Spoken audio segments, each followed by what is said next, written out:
Hey, good morning, Dale. Good morning, everybody. Morning, Fran. Morning, Fred. Morning. Morning, guys. Morning, Wesley.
Morning, Dale. Good morning, everyone. Good morning, Bill. Good morning. Good morning, Dale. Good morning, Fred.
Good morning, everyone. This is Chris. Happy Friday. Good morning, Chris. Morning. Good Good morning, Chris. morning, Fred.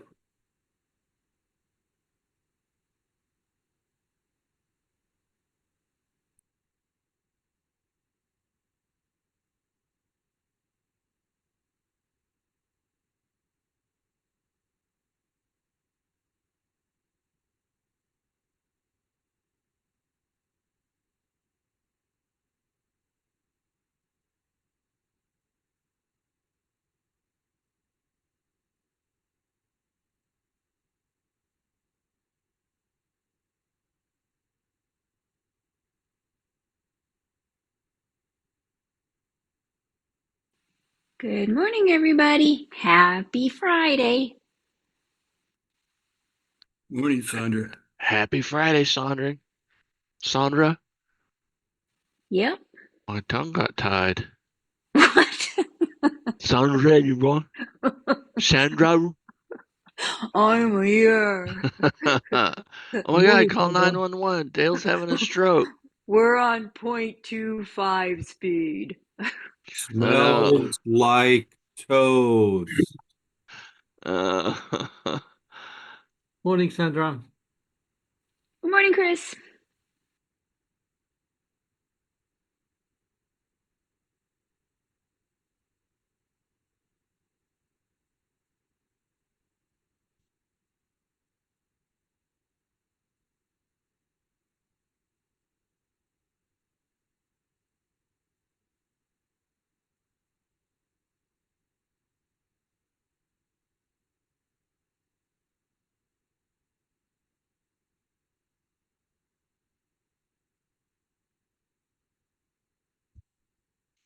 All right. I see Wesley made some posts there.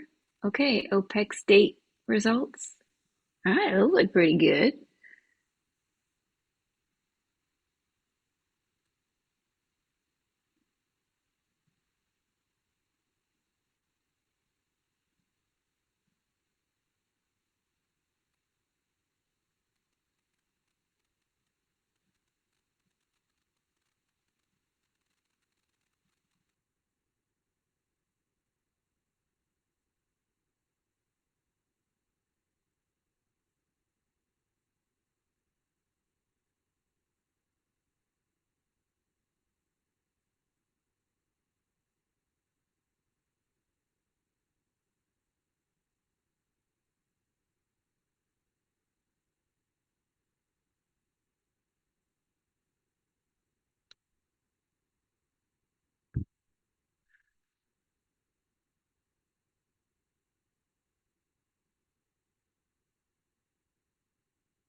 Yeah, Ryan, I have not logged into Fidelity this morning, but I'll do it right now and see.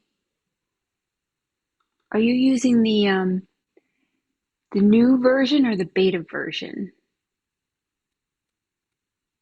Not the beta one, but the old The one. reg the old one. Yeah. I'm not crazy about the beta one. Yeah, it's just like I don't know, it's like all over the place. Yeah. Let me log in and see if I can get in real quick. I I got tried a you. mobile app and they couldn't log in as well. The web is working fine, but the mobile is not. The mobile on your phone? Is that Yeah. Oh, okay. Yeah, I don't usually use it on my phone.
Good morning. Morning, Robert. How did it go yesterday? It was a tough day, but I made 1900 per contract.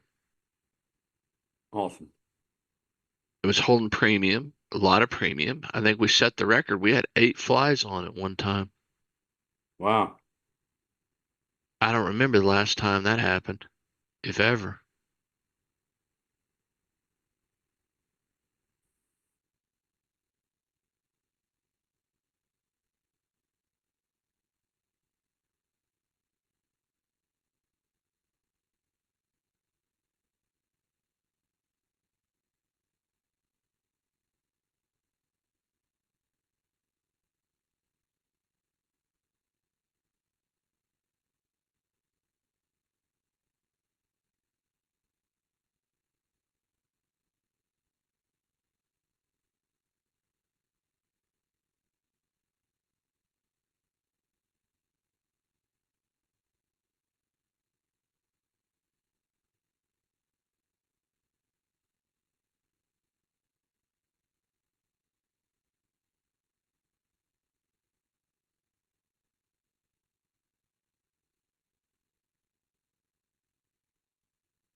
I now have backup power for all my computers and my router and my modem.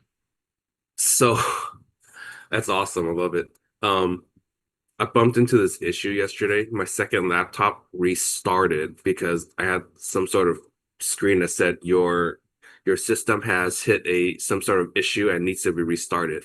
By the time I Right? restarted, um, it got back to my pin page. I couldn't enter my pin. Oh So my yeah, gosh. it was grayed out. So I'm like, what happened? I couldn't get in. I have no password. I've always used a pin. I spent 30 minutes trying to get back in. I couldn't get in. Oh my ChatGPT put gosh. me through a spiral, like do this, do that. Oh, you did. Oh, okay, well, you do this. It was just a loop. Oh. Yeah, I couldn't get back in. Luckily, I wasn't flying on that laptop. Oh, But my recommendation here is to get a secondary laptop up and ready. always have a go bag, even if you stay at home. Yeah. That was Wow. so upsetting. Oh, I've had that happen where a computer locked up and I couldn't trade on it. Like all of a sudden it's locked up. And I have another computer right next to it, right? And then I just log in there. But yes, that's a very good point. Always have like another computer or whatever that you can log into your account if your computer locks up or something. Yep. Yeah, It was a Windows glitch, and it was a common glitch apparently that the pin just gets wiped for no reason. wow. So just a heads up. Man, that's a nightmare. That's like you have electricity, you have no internet, but now you can't get into your laptop. Yeah, got you. Got him. Got him. Oh man. Yeah, so Have it so where you have, if your trading computer goes down for some reason, you could log into another computer next to you, right? yeah. Yep. Yeah, but like, no, but Dale, do you have that too? Oh, I've got two desktops. I've Okay. got a laptop in a bag. But you got, okay, and you already got your platforms all loaded up and stuff. So, Yeah. okay. All right, cool. I run them simultaneously. Two gaming desktops with 9 monitors and a big screen TV. Yeah. But Bill, that was a good point because, yeah, we all need to have that. Yeah, I mean, you're not going to be able to control 8 flies over the phone. No. Nor do you want to. God, that'd be like a nightmare Yeah. just to even explain it to them. Yeah. Yeah, can you imagine calling a help desk trying to get them to tell them what to do? Yeah, no. A friend of mine who lives in a country with a little bit different political climate than ours told me the other day, always sit on packed luggage. That's tough. That's tough. Wow. But That is yeah, so just the other day I started my own continuity plan and new domain only used for trading, Proton Mail. And I'm hoping today I can print out my physical binder to hand to somebody. So, That's a different level. Yeah, that's inspiration. Yeah, I read about a guy, Rob, who is a consultant around people who are trying to disappear. And so he's got to practice what he preaches, right? So he doesn't even give the address for his children's school, which is a requirement, to get tax money to pay for that you live in that district. But he's so private, he never has packages delivered to his house. When he takes an Uber, they drop him a few blocks off from his house and he walks the last few blocks. He arranged for his kids' school, to pick them up and take them to one person to his house to confirm that he lived in the district because he wouldn't give out his address. that's a good idea. I mean, have one friend here in the valley. He's like, well, Rob, you don't need to worry about the government tracking you because you're tracking yourself with your cell phone.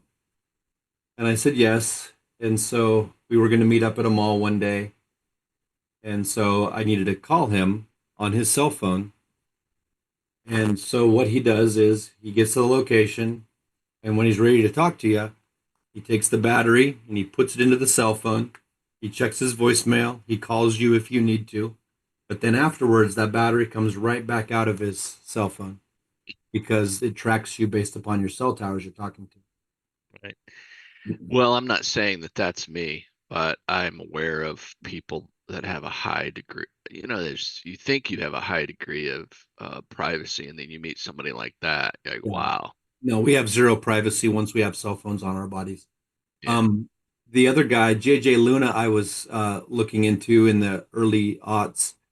He had different levels of privacy. He would help you. He would consult you with. and his highest level, he had a requirement that you had never received a piece of physical mail at your current place of living. Because if Right. you had, he said, I cannot give you that level. You must Right. move physically, move to a new location, and then we will start with never receiving physical mail there. Right. And you know, he dealt with people like ex-girlfriends of cops, and police officers have had at that time access to really good databases that the rest of us didn't. Right. But now anybody has access to that stuff. So, and you want to know how to find somebody pretty easily? Jump on Facebook and act like you went to high school with them. Right. They'll answer, or their mothers will answer. It's great. You sound like you've done this, Rob. Yeah, we used to have those check cashing and payday advance businesses, and so there were a lot of people Oh, that skipped out on their payments. I got it. Yeah. And then, you know, the other trick is you can't pull money out of an account that doesn't have money in it. So if somebody owes you, let's just say $400, but there's only 200, there's only $350 in their account. Yeah, you can't take anything. Well, you can't take the 400 that they owe you. And if you present the paperwork that says, give me the 400, the court says, I get it. The bank looks at you like you can't have that. So what you do is you deposit the money in there.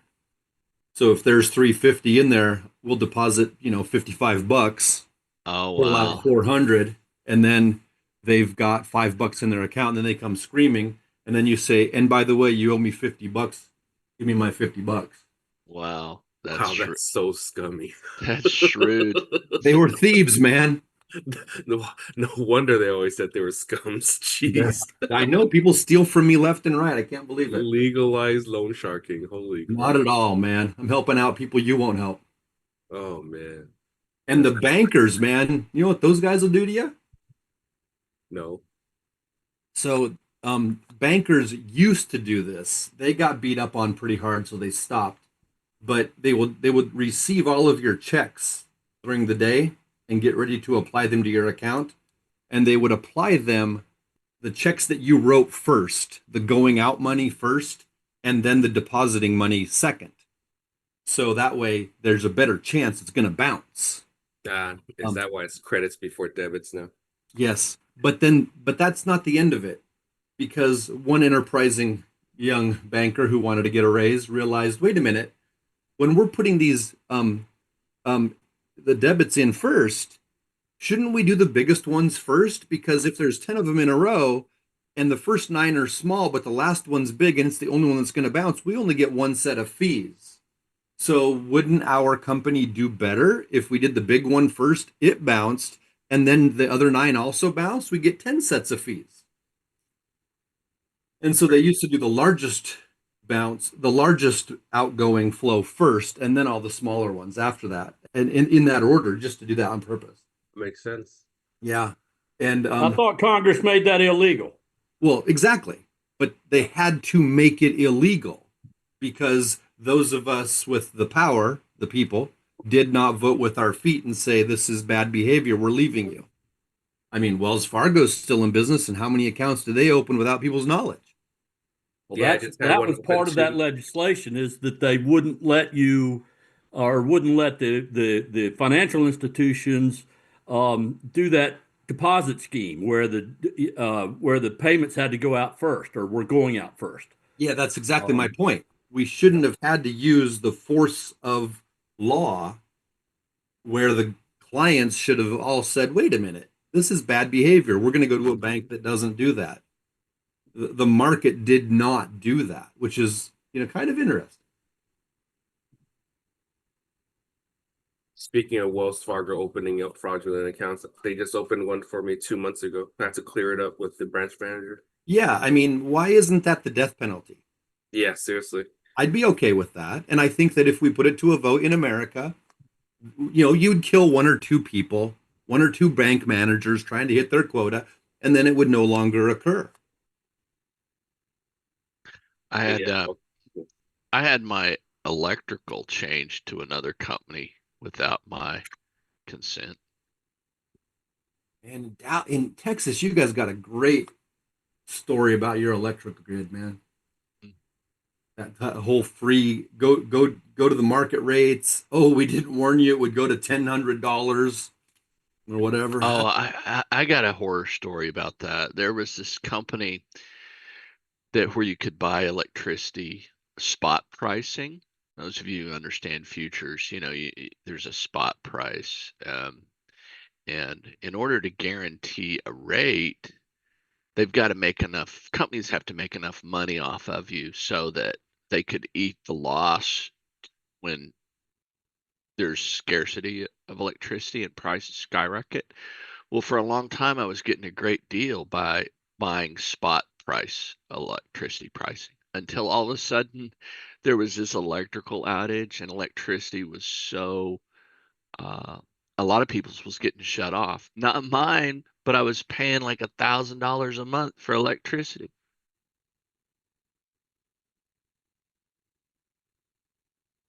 Yeah. Crazy. But it had a bunch of cool technology with it. It could show you how much electricity you were using in real time. It really empowered the customer to use it when it was cheaper. And there was all kinds of technology that was wrapped around it. It was actually pretty cool, but I think they went out of business when that spot pricing thing hit because all the customers left that were having to pay $1,000 a month like I was for that month. Man, That's I'm a just really interesting game, you know. yeah. I'm checking pricing right now on 50 wide flies. They're bringing in $35 and there's just so much premium. I'm having to buy wings of $5 and $4 in Tay's account, which is way out there. Wait, how did Tay's account come out yesterday? Well, it was an exercise in forensic accounting. It did worse. There were a lot of pretty big losses just closing just the shorts. I Right. did make some money on the longs, but it wasn't enough to offset it. I'm not 100% sure that my price is accurate because it was a mess. Imagine uh 23 wings where wings are being bought and closed, and with interactive brokers, it's not very clear as you're looking at your trades because it'll call something a buy and call something a sell, inaccurate. So it's difficult to follow their trade logic. So, having said that, that's my disclaimer. Um, I recorded a loss of $750, but I still think he may have made a profit because there's some of those longs that it was just a mess trying to unwind all that. Right. But I did see some sizable losses on just selling naked and buying it back. I mean, to the tune of $9 losses. Yes. Okay. Yes, because like even with my experience recycling the wings and all that, you on these kind of days like yesterday, yeah, take much bigger losses on those shorts. And unless you're like uh Jim and automatically rolling really quickly those long puts, when that premium expands really quick, it's just really hard. And So there yeah. was at least once where when I created a new short position, it closed out a long. And when I noticed that, I sold those strikes again. So it Right. was Yeah, that's on happened to me. on Yeah. one side. But now the question is, that's not recorded in my spreadsheet because my spreadsheet, so how do you unwind that? How do you record it? How do you do your accounting on that? Well, And for that reason, at some point, I didn't want to wrap my brain around it last night. So I just went with a number that I wasn't 100% sure was fully accurate, but I just also didn't want to spend any more time with it. I'd like to solve that problem. I don't know if the solving it is buying wings that are further out holding them longer? Well, I just personally for me, when we have super high premium days and you think we might end up with the day with, plus 10 flies, I just think it's better just go 50 wide. Just go 50 wide in and out. I'm gonna pay a lot more money in fees. Yeah. Um, Well, but it's just so hard to chase. that's Um, complicated for me because once an automated system is set up, mhm, I'm not Jim Tolliver that can run into my bot, do some fancy things in real okay, time. I have to rely on other people to help me with that. And okay.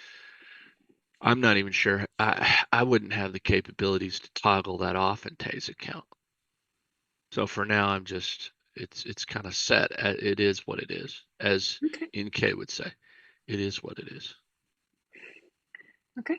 All right. When you have a moment, if you could make me and Rob co-host and Oh, share sure. your screen. Oh, thank you for that reminder.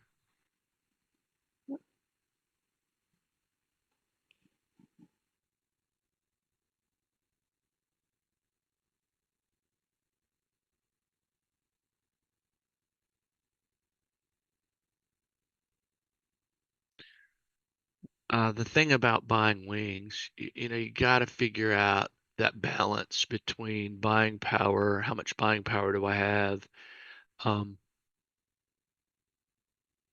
you know, in your size, how big you're trading. Yep. I mean, right now in Tay's account, I would be looking at buying, around $5 wings because premium is so juicy. Yep. I want to have enough buying power. But I would buy the wings right before we start flying because they're just going to be more expensive now than they will be I mean, theoretically, in 15 minutes. Yeah. Or we have a big move and they become profitable really quickly. Who knows? But Coming from the same person that used to buy her wings the night before, I do buy my wings the night before. I do buy a set of uh, wings the night before, as but but um, now but now all of a sudden 15 minutes makes a big difference. no, no, no, no. But this is different. I mean, if you're about to start flying, and yeah, Yeah, I get it. yeah. And I only I, buy the first set. I only buy one for the first fly. yeah, me too. I don't buy for all of Yeah, them. I buy them one at a time. But occasionally I'll set up one up and it fills quickly, and all of a sudden the second one doesn't fill because I haven't bought the wings yet. So it's just kind of trying not to get backed up. yeah. You want to stay ahead of it. Have a right. Yeah, Makes I got to sense. stay slightly ahead of everything. Yep.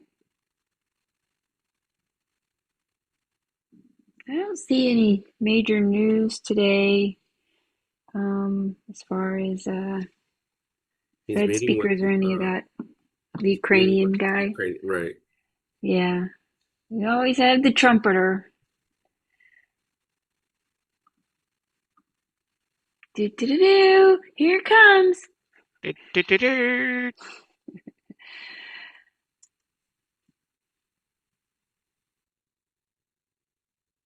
The trumpeter trumpeted overnight with that move up.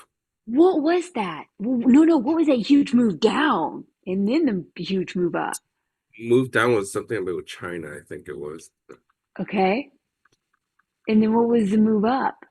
That that tariffs aren't going to be that high for China. Yeah, yeah, same thing, just the opposite of what he said before. Just Exactly. exactly, it's going to be okay. We're going to put But these massive tariffs on, but Xi's a nice guy. He's very smart, and it won't be as bad as what we think, and we'll work it out. So it's going to the Well, opposite. I mean, it goes back. They got, like you said yesterday, Sandra. The SEC has got to stop this guy from making these kind of tweets during the day. I mean, if anybody else did that, you know, well, I'm just glad they'd it be didn't on happen stand to for us it. during market hours. I'll tell you that. Because I but think we were yeah, down you're almost right. 1%, and then we were green by the open, so that would have been hurtful. Yeah. No, I mean, I'm just looking at the chart and it's like, holy cow, that Yeah, would have been a killer day if that yeah, happened during the day. yeah. But yeah, Freddie, I mean, I think Yeah. at some point, I think there's And going to be someone's going to try to do some huge class action lawsuit, something I would think. something, because Here's it's a just like, now Well, I this want to last. get Oh, I'm sorry. I want to get in line. yeah, I know. I think we all want to get Well, in let's line. do it. Let's all get do a class action against. Jeez, gotta All be right. some. I can document my Who do you, experience. who do you talk to? Though? I mean, who you talk to Well, about I mean, this? I reached out to my U.S. representative, who reached out to the Well, SEC, and you get like this talk to this ombudsman person, and ombudsman doesn't even work for the SEC, so I'm not even sure how much power they have. So, it's very much an uphill battle, dealing with the bureaucracies. Yeah, it needs to be. We'll see. I think So, eventually. I've got contacts with a Wall Street Journal reporter. If you really believed there was smoke, you could give her the examples. If she chooses that it's a story that, she's busy and she's got to prioritize what stories she writes. Frankly, mine didn't make the cut, but um, at least I've got the contact, and she was very nice, returned my call, and we had a good conversation.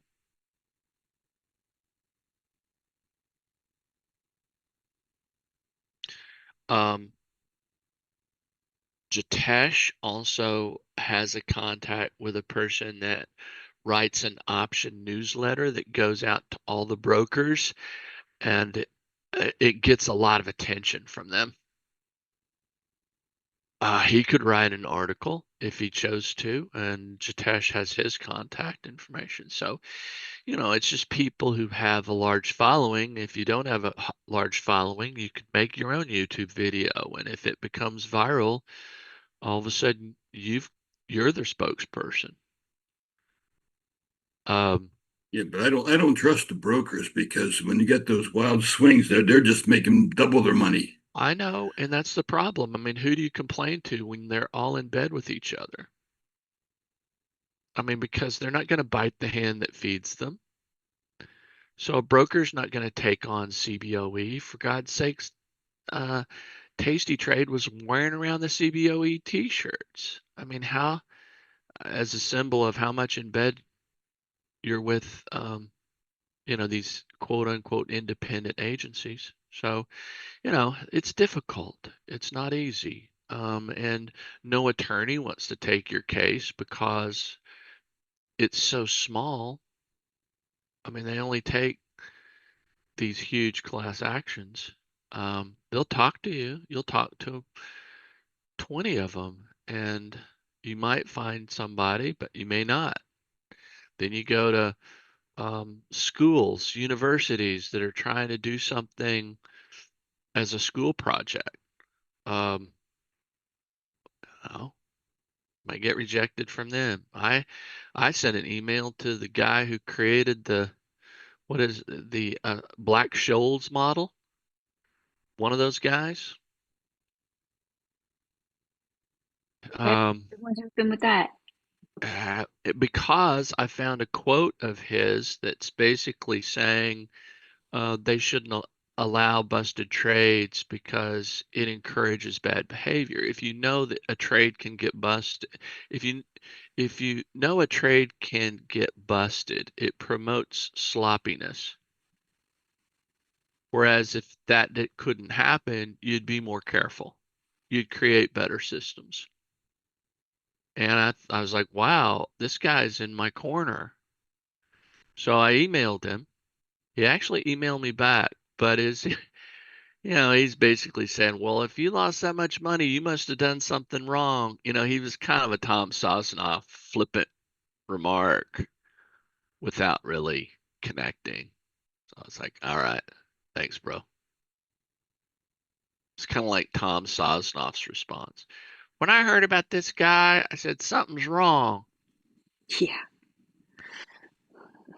Or Tony Batista saying, just get over it. If somebody gives you 100 and something $1,000 and you don't deserve it at your bank, and then you try to spend that money, you're going to jail.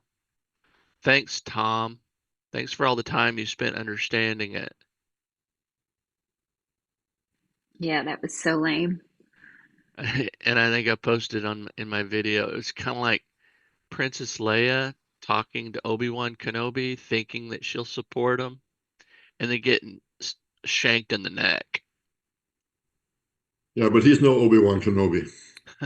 Well, it's the perception we have. We thought, well, I was hopeful that he would be an advocate for the retail trader based on things he says, and when he travels around, he kind of seems like he's our friend.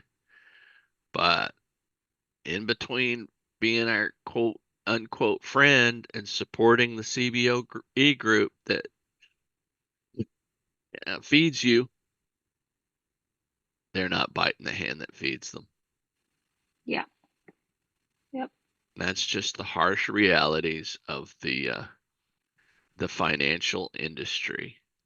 Well, even in my case, when Tom finally responded to me, he's like, okay, we're going to take care of this. We're going to make it right. And then Scott completely ignored me, never once replied. And then when they finally sent stuff, it was just like we talked about yesterday, it was just I didn't know insane. Tom replied to you. Yeah, Tom replied to me. Yep, Tony Batista replied to me. Tom said, don't worry, Scott's going to personally call you tomorrow. He's going to take care of it. And this is back in May. And then someone else from Tasty Trade called me. It's a guy named Damon, not Scott.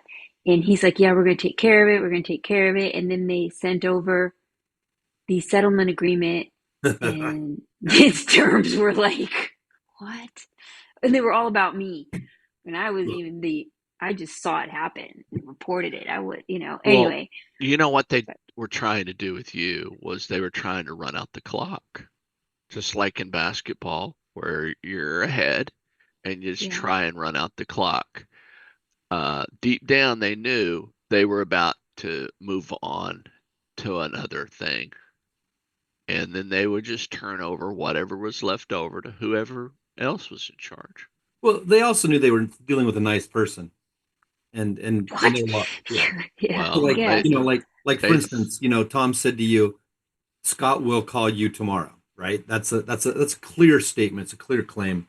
And the very next day, you did not put up a picture on Twitter that said it has been 1 day since word has been followed through. And then the next day, it's been 2 days. The next day, it's been 3 days.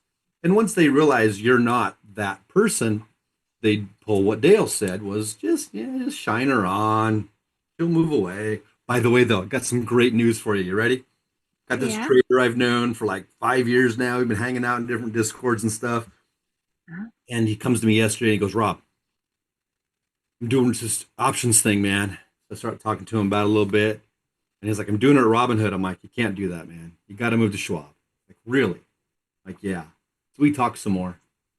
And he comes back and he's like, well, what about Tasty?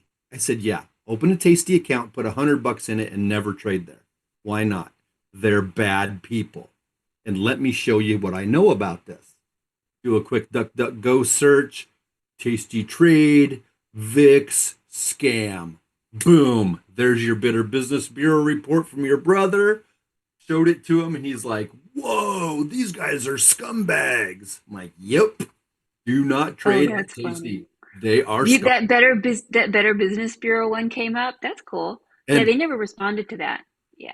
And then he keeps reading the other ones and he goes, man, there's a lot of bad reports about these guys on here. And I said, yeah, open the account. It's a great place to learn about the risk curve, but they're scumbags.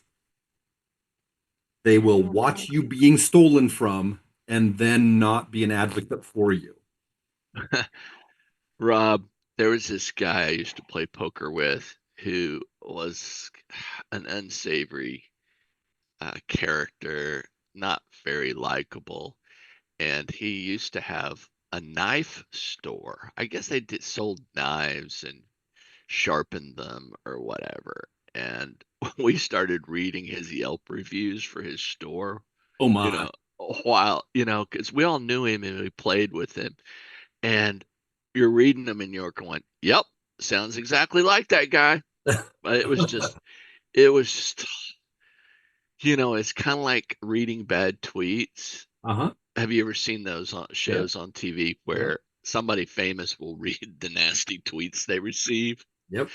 And it was just, I don't know, a comedic moment, just knowing the person and reading all these bad reviews, and you're like, yep, sounds exactly like him.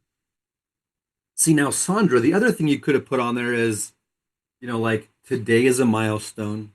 It has been double digit. It is today we moved to double digit days since Tom Sosnoff's word can be taken as gospel. I would like to give you the words of Maya Angelou. When someone tells you who they are, believe them. When somebody tells you who they are the first time, believe them. I mean, you're quoting Maya Angelou. How crazy would that be? Yeah. Well, I tried to use that for Schwab on their thing. Remember their whole publicity of Ask Charles or Ask Yeah, ask Chuck. Yeah. Chuck. Yeah, that was it. So I was like, hello? I'd like to speak to Chuck. Click. It was just like, where's Chuck? Hey, all right, who's flying today? And ready or wait? I'm flying, but I'm awake.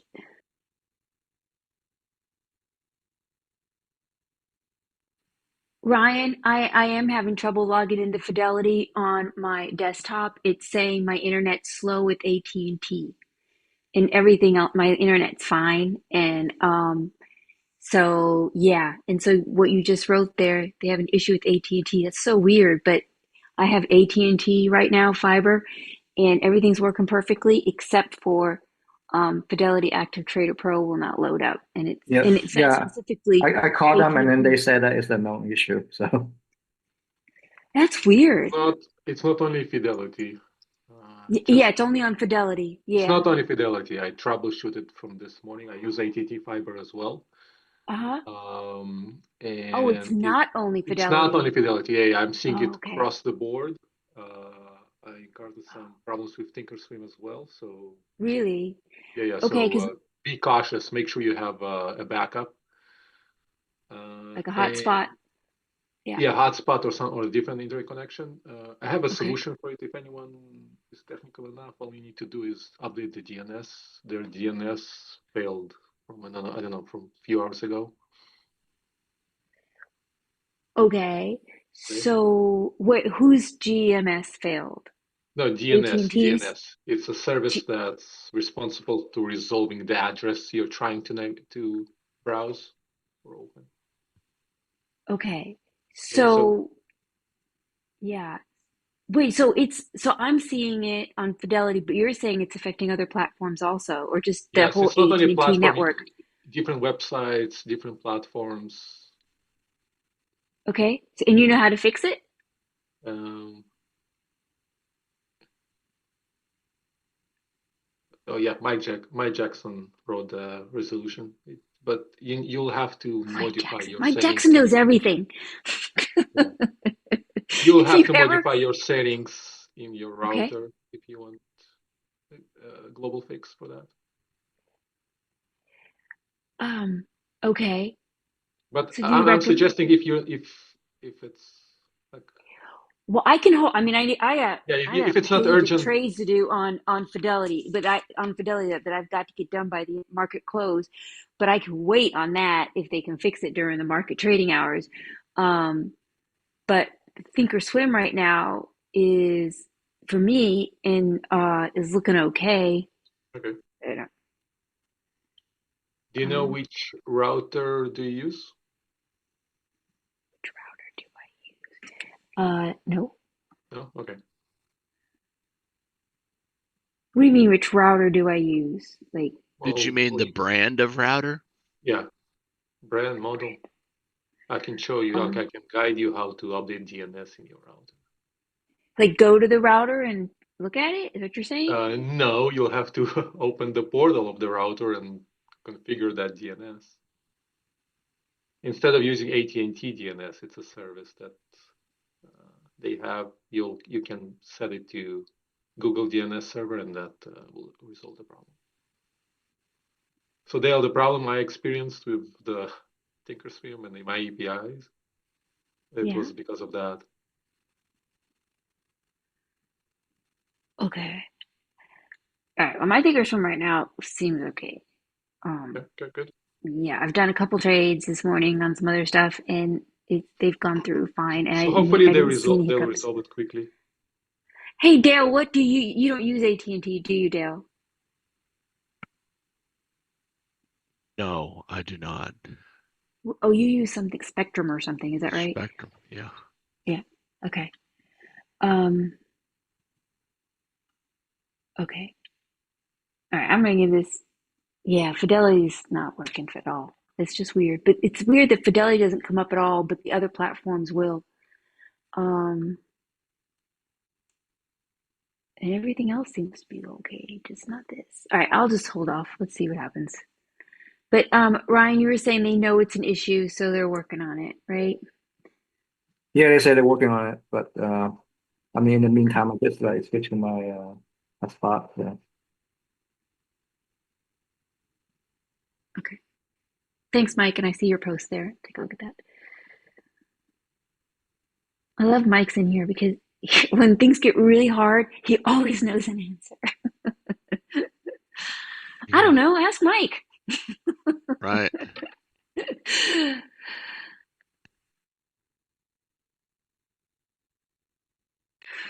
Between Mike and Rob, man, we're set. Rob and SD is just figuring things out, you know. Yeah, they're good. Well, you know, I'm done. I actually got to text SD because I wonder he must be making a killing with these moves. If he captures, you know, if he has a decent stop and captures the big moves, I think he's been doing awesome.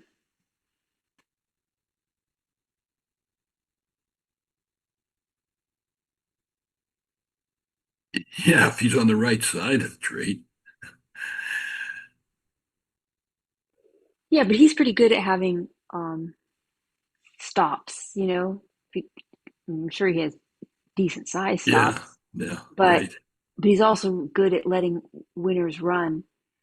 So anyway, we'll have to. I mean, when it drops 30 points in 30 seconds. seconds? Yeah. Yeah. You know, 2 like seconds. the other day, remember Boom. like the other day, Dust? Oh God, that was awful. What was it? Monday? Oh, his day was gone. Monday. Yeah. Oh, everything was so beautiful. Oh, yeah. Yeah. It's like, wow, such an easy day. We got 5 flies. Yeah, Not one come off. That was on Tuesday. It was Tuesday. It was Tuesday. Yeah, Okay. We're sitting there so nice with a couple $1,000 profit with like just 10 minutes to go. You know, and then all of a sudden I'm talking to you and I said, well, I think I got my finger on a trigger and I started to get out just then. And I mean, just as soon as I got out of the 2 flies, it just dropped like heck. Like, yeah. Leslie just got out. Points. Yeah.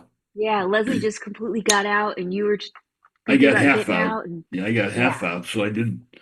My losses wasn't anything like everybody else's. I mean, mine was. I had like a $5,000 loss that day. I went from like up 2,800 to down 5,000 like in 10 seconds. Yeah. I was actually up that day 315 and 375. I read my writing here. Yeah. Any loss? I haven't had the loss on the one. I actually profited on like 2 out of 4. I had a nice profit. Yeah, you did good. You had good timing getting out of most of it.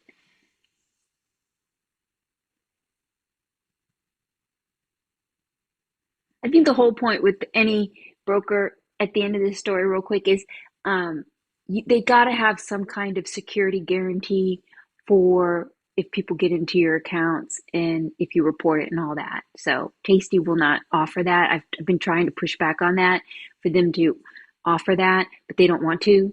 And I think it's because they know their security is probably the weakest of them all. But, you know, Schwab and Fidelity and E-Trade, I don't know about Interactive Brokers, but they all have a pretty good security guarantee to protect their customers in case of some kind of intrusion. But you have to have two-factor authorization enabled. So that's the only caveat there. But the whole point is, if Tasty has some massive breach, everybody at Tasty's screwed. So just be aware of that.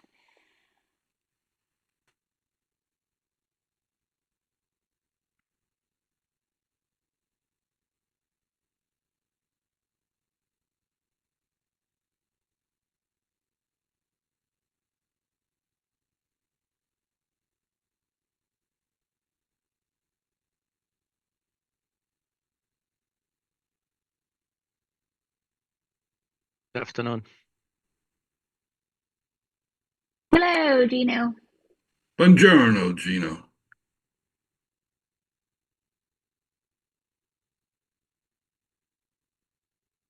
Hi, Gino. Hey guys, you ready for action?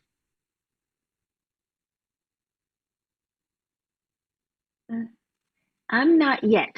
Dale is thinking about it. No, I'm not ready yet either. Look at these last 5-minute candles up on Dale's chart. They're just. Dale, can you expand that a little bit on your 5-minute, your ES 5-minute chart there at the top right?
Hey, Sandra Dale, did you see in Discord the Quantum group, all the people with that running MEIC that got busted trades?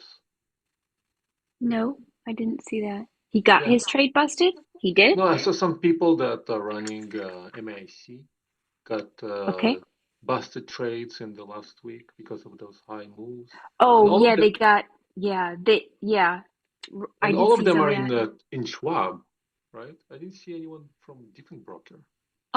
No, I think it was from all sorts of brokers. Also the brokers? I was thinking maybe Yeah. it's just so many people using Schwab. Maybe it's too crowded, or I don't know. No, I don't think that was a Schwab issue. I mean, I saw people from other platforms that had huge slippage on MEIC. Yeah. They had their, like, even, they had their stops changed to the shorts, right? At the end, a lot of people run Right. it where they close both legs, but at the end of the day, they change it to the shorts, right? And then that happened. And then they got filled, and then the trade got busted or something. I don't know, but yeah, and they had huge slippage. So yeah, I saw Yeah, I I think saw some of one of that. the cases was it was like a market stop order on $4 and it stopped up at 106. Something Yeah, I crazy. saw some people. Yeah, they were over. SPX was over 100 points away. Their puts, right, and they got stopped out at like $80. I saw that. Yeah, Yeah, crazy. I Can thought you all the imagine? cases I saw all from Schwab. No, no. No? Okay. No, I don't think that was a Schwab issue. You can see that move. I think it was really just the market makers. Just no one expected that, and they didn't have No the, liquidity. yeah, I guess. Yeah, And it's funny because I saw somebody wrote that Schwab says well, we can't do anything about it, but here's $50. It's just like, okay. Could you imagine? You probably, I don't know how much they lost, but you haven't, $80, Yeah. stop slippage or Yeah, here you whatever. go, Starbucks gift card. Yeah, right. It's like, I don't know, it's kind of like a slap in the face.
All right, who is trading today and ready or wait?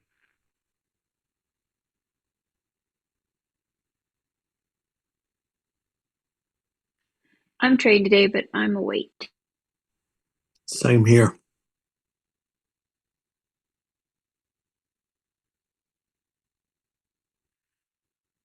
All right, I have scaled down one contract in Tay's account today because I kind of got crossways with buying power.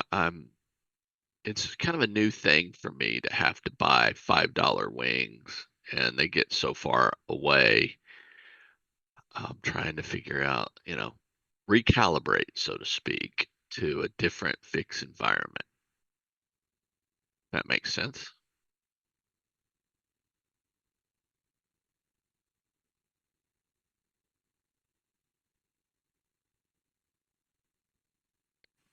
Yep, makes sense. All So, right. Dale, Yes, sir. Dale, did you see any difference in profit and loss because of the different wing width? Well, that's a complicated question. Well, the answer is complicated because yesterday it was an exercise in extreme forensic accounting. Because imagine 23 wings with adjustments and all that chaos, and then trying to unwind it at the end of the day for a P&L.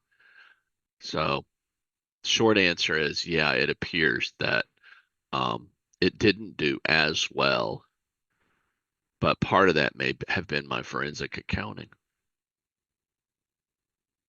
At some point, I just said, well, screw it. That's good enough. I'm going with this number.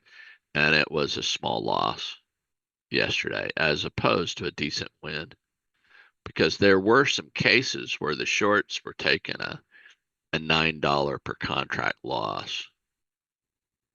Now, there were some wings that I had considerable profit on, and I did my best to unwind it. But at the same time, I wasn't going to pull an all-nighter unwinding that. So, But do you also have a different exit level for Tay's account? no, I have the same Like I have the same exit rules. because the profit and loss of the single fly, it will differ. It will differ by a huge amount in a market like yesterday, right? Yeah, same rules apply. But as you look at the results over a long period of time, Tay's account is better. But there are occasions where it's not.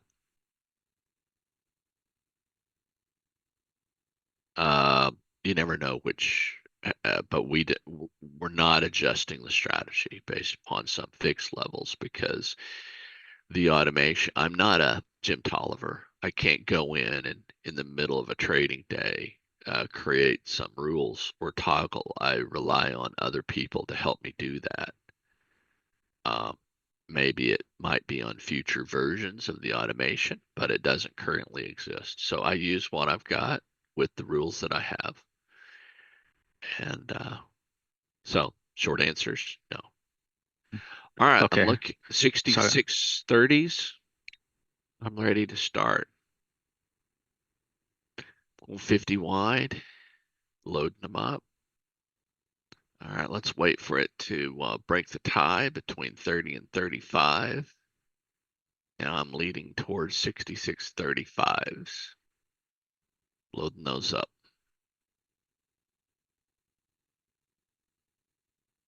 Yo, could you expand your 5-minute chart there? Your ES 5-minute chart on the right, top right? Yeah, that one there. Expand it, meaning Well, zoom in on it.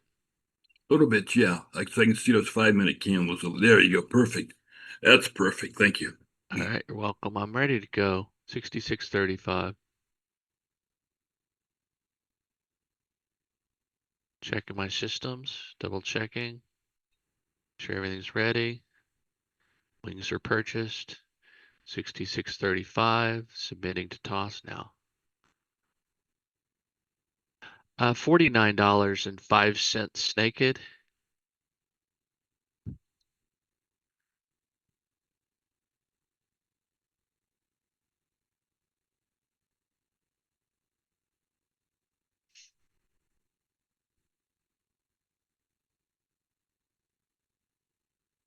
$33.95 with wings.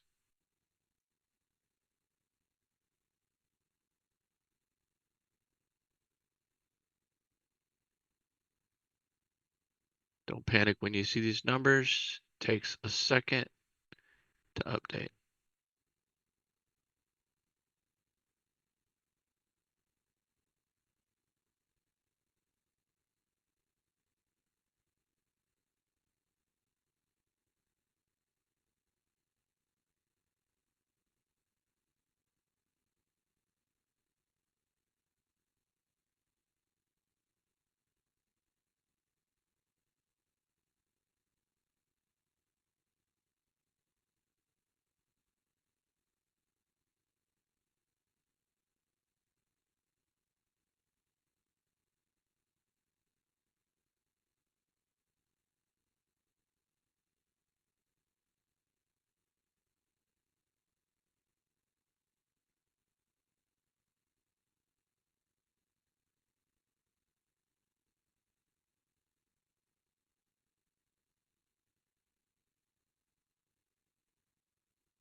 We go plus or minus 20 and added 25.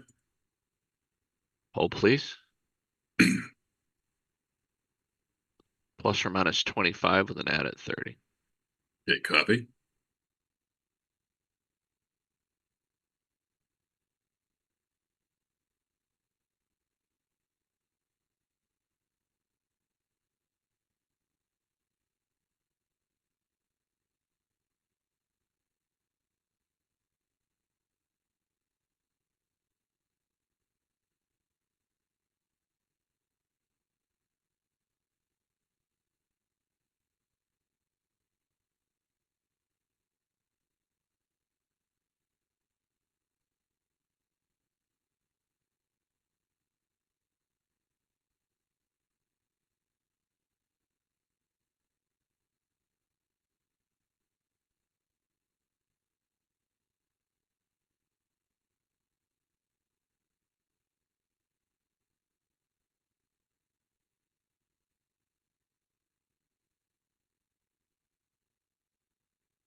Just got off the phone with equity investors, the folks that help wrap IRAs into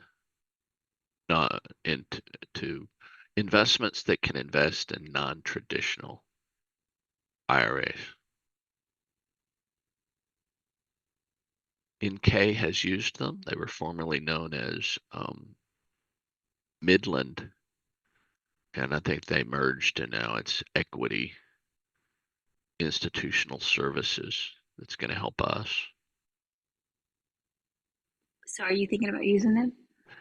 Well, I think they will be our preferred provider, since NK has some experience with them, and their fees seem to be reasonable.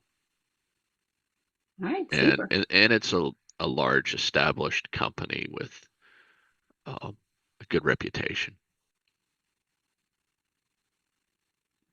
And will they? Okay, cool. So they're already all set up and everything.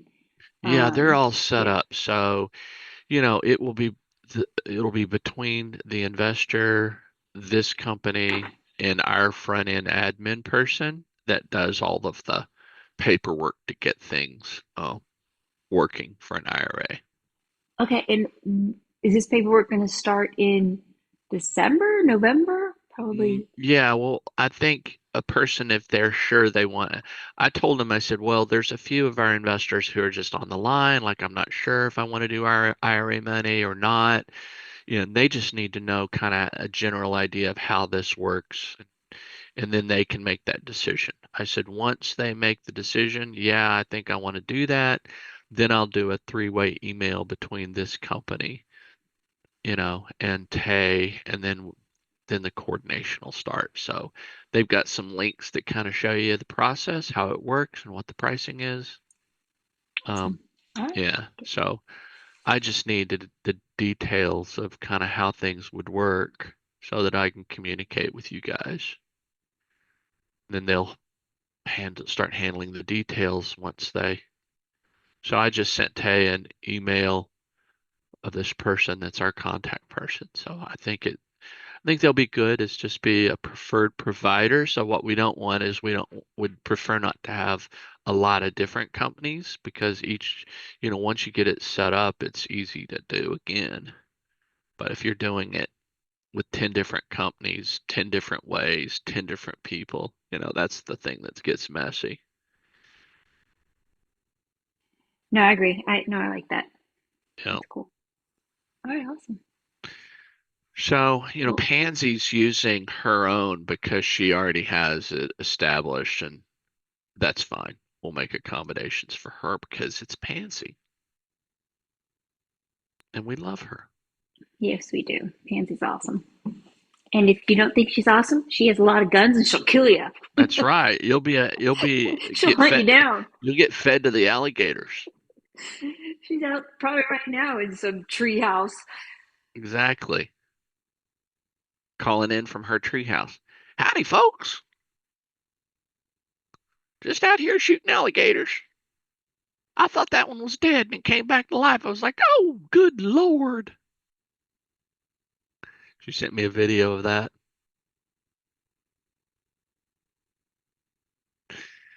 She's a cartoon character.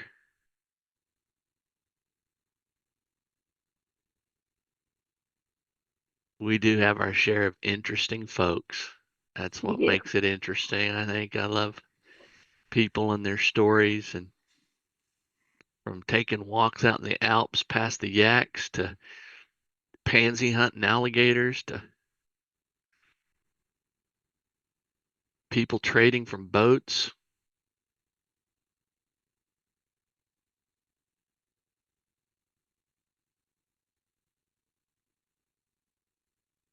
Interesting, colorful characters.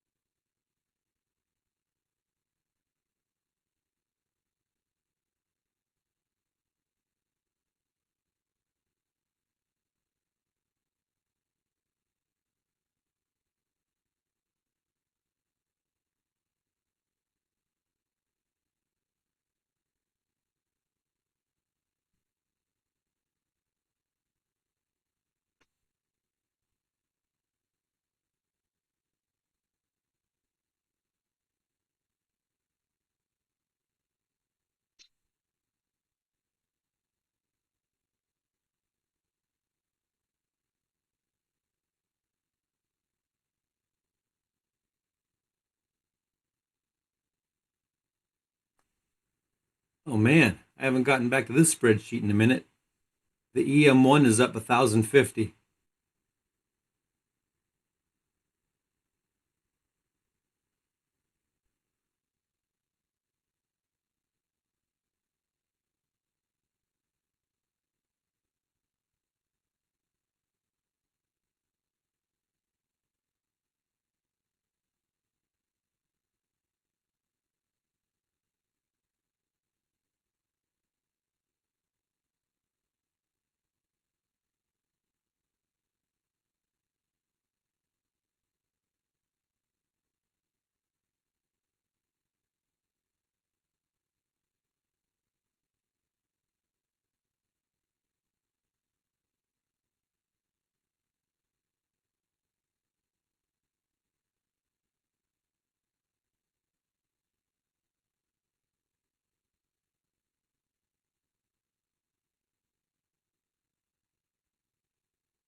All right, gang, I'm gonna take Henry to the backyard.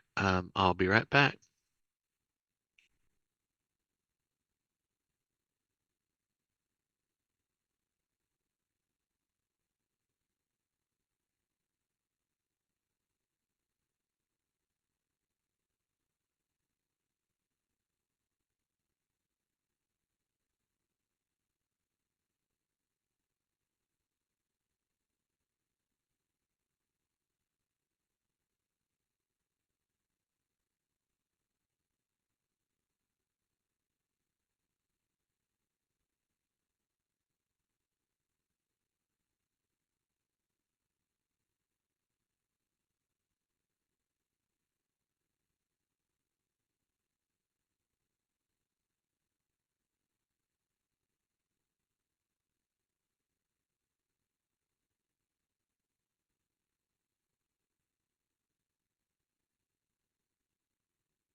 Wesley, are you on by chance?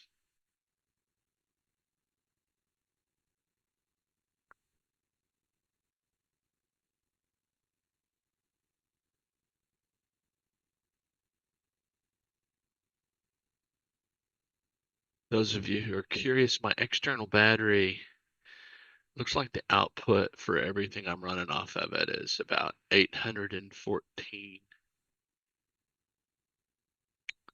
710 to 814 watts of output.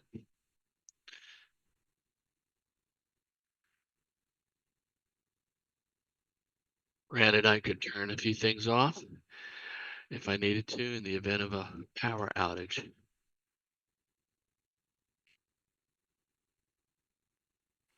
That's pretty cool. Got all my computers as in a separate system for modems and routers. Dale, what is connected to that battery? Modem and routers is a separate system. So that external battery powers the modem and the router? I Just these two? have two systems. One of them powers 2 computers, 9 monitors, a TV set, Mm-hmm. a lamp. Yeah, that's the big system. And how many, do you see the numbers? How many watts it pulls? Currently it's pulling 652 watts. And you said it's powering a lamp? It's powering 2 computers. Well, right now we're close to an ad, so let's have this conversation again in just a second. Yeah, sure. It's 6610. We're adding the 6605s.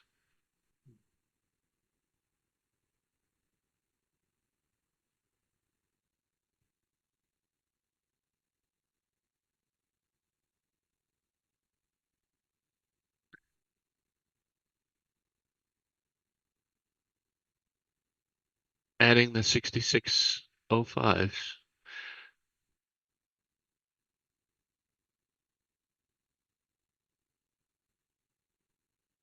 $35.10 with wings, $51.45 naked.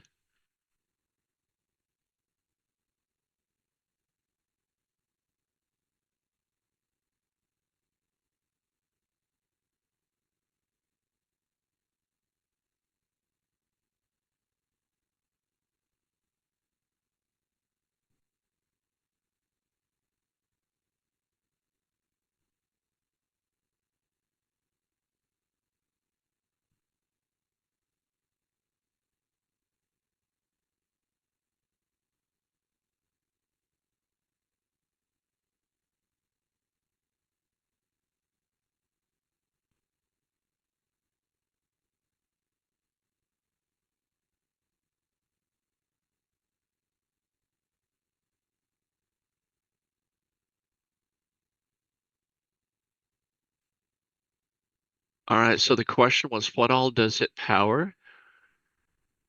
9 monitors, a big screen TV, 2 gaming desktops. How big is the screen? The TV, I mean. How big are the monitors? No, the TV. So the 9 monitors in the TV. 43 43? inches or so. Yeah, 43.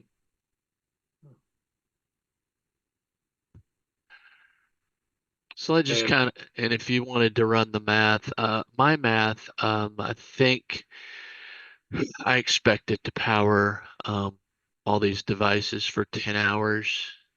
I can shut off of certain devices once electricity goes out, and I can monitor it on the system itself or through Wi-Fi about how much more time it has left. Awesome. Yeah, sounds good. If you're curious what I bought, it's the same one that Wesley bought. At one time, Wesley ran a internet service provider, and he needed constant power backup. So he had this robust system, and I kind of followed his lead. Not that everybody needs that, but I didn't want to be in a situation where I have a whole bunch of flies on and a lot of accounts and electricity goes out. I don't want to have to grab a bag and run to Starbucks, which is plan B or plan C now. So plan A is my backup comes on, and if I don't have internet, I use a hotspot. So that's my plan B. Plan A is everything works. Plan B, that's my plan B. Plan C is grab a go bag, call and hit Starbucks. Plan D is call the broker. So not everybody needs that level of planning, but since my scope of work is increasing, I want to do a little risk management. In the future, I might explore things like Starlink as an alternative, or some kind of a cellular hotspot as backup for internet, depending upon how that goes. I think right now, using my phone as a hotspot will probably work. I've tested it. It's not too bad. Not great, but I might have to, if internet went out, I might have to drop out of the Zoom, make Sandra host, leave. That would be like my worst case, I think, for internet.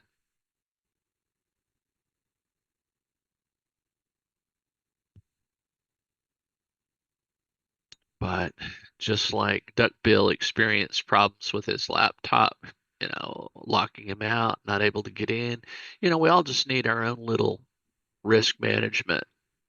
Know what you need to be prepared, right? Be prepared, right? Have a plan A, plan B, plan C. As we know, the consequences of flying blind could be catastrophic, and none of us wants to experience that. So have a plan.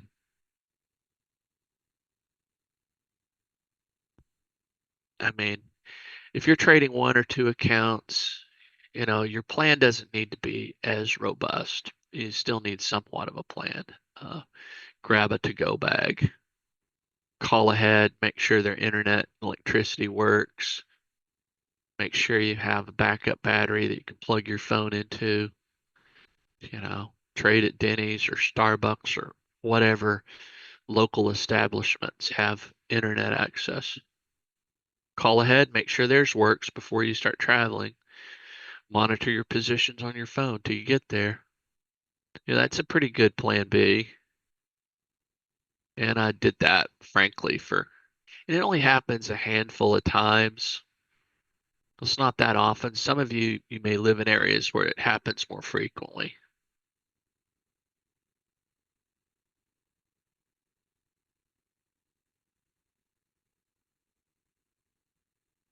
I think if it happens before the day starts, you can always just choose not to fly that day. That's a good plan B. But if it happens in the middle of the day, you need to know what to do, know what you're going to do. Know where your fire extinguishers are. Have an evacuation plan. Speaking of fire extinguishers, get some fire extinguishers for those lithium batteries, just in case. Okay. I Not tried. just a They regular don't fire work. extinguisher. They Well, don't work. They don't work long Yeah, enough. bad news. It won't work. I was going to say, I think chemistry would discuss that with you. Yeah. Just run. Well, you heard about my house burning down, right? Yeah, I did. Was it the I- lithium batteries? Yeah, it was. I used it 4 bottles of fire extinguisher. Didn't do Yeah. a thing.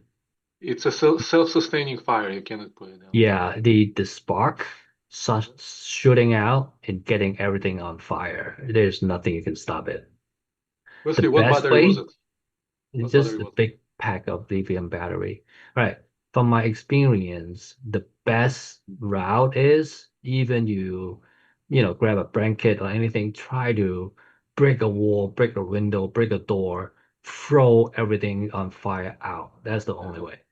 There's no way you can stop the fire itself. Really? So, Yeah, get some blanket, just grab it, throw it away, Well, throw it outside.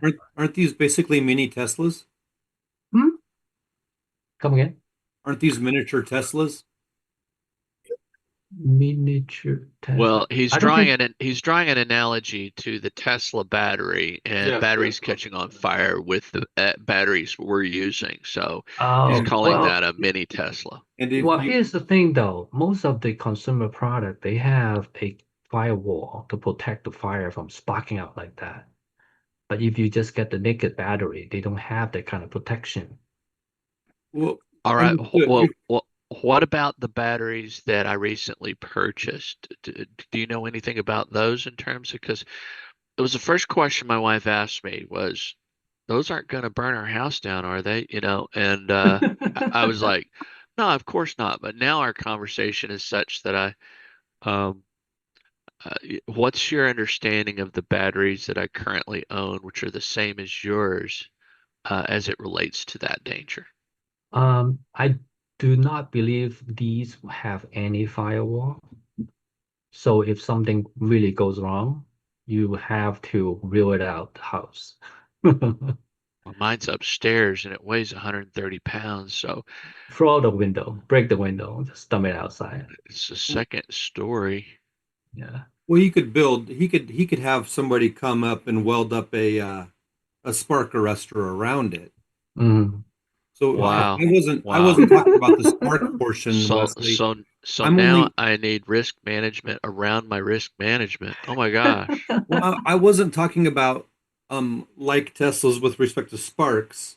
I was talking about with respect to chemistry. And if we had any chemists on this call, I suspect they would tell us to go look up the stories where the firefighters go out to put out a Tesla fire and say, we dump thousands and thousands of gallons on it and it goes till it's done. But now that Well, let It can me last for let me ask days. ChatGPT, how do I put out a lithium ion battery fire?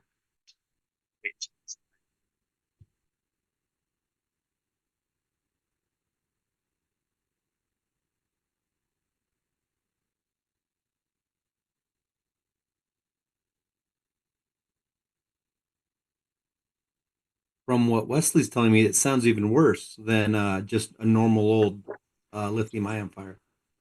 Well, what about those fire blankets? Yeah, they do help for give you enough time to throw it away, to Well, contain it, temporarily. yeah, Sandra, what Wesley's saying is it'll stop the sparks from flying off of it, but it will not stop it. It will not put it out like it would on a normal fire. A normal fire needs the oxygen from the outside to continue to burn. A Grab lithium a ion, heavy Well, duty blanket, at least you can grab it and throw it out the window.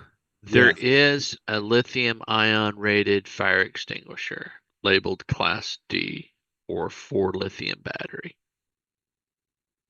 I don't see how you can distinguish though, because the fire comes from I, inside of I don't that. know. I'm just reading from ChatGPT. It says there's a lithium ion rated fire extinguisher, Yeah. Class Normally, D or 4 no, lithium batteries.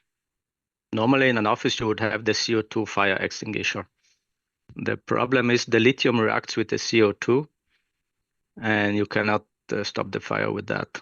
Also, if you put water on it, the lithium will grab the oxygen from the water. Then you will have the hydrogen left, and it will cause an explosion.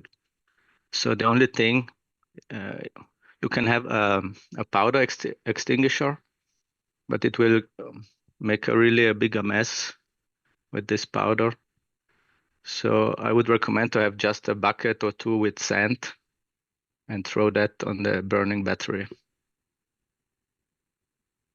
So can it smother it? But yeah, from what I understand the chemistry, right? There's no way you can stop it. You can only stop the spark from flying out to do more damage during that time. Yeah, you can stop it because it still needs an oxidizing agent like oxygen or water or Okay. CO2. So it still needs it to come in. So you Yeah, can yeah, sure. suffocate it with your sand.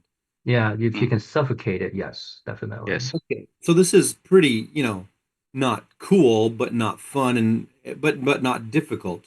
He could have an electrician, I'm sorry, a welder build a box, and then above that box place, a few 100 pounds of sand, and if it ever goes off, release the sand, and it covers the entire thing 100% in sand.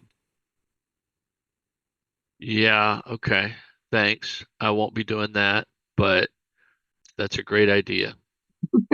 You know those Egyptian tomb, you pull a trap Exactly. door and all the sand come down. Exactly. It's not hard, just difficult. Oh, I'm sorry. It's not difficult, just hard. Yeah, okay. May not be hard or difficult for you.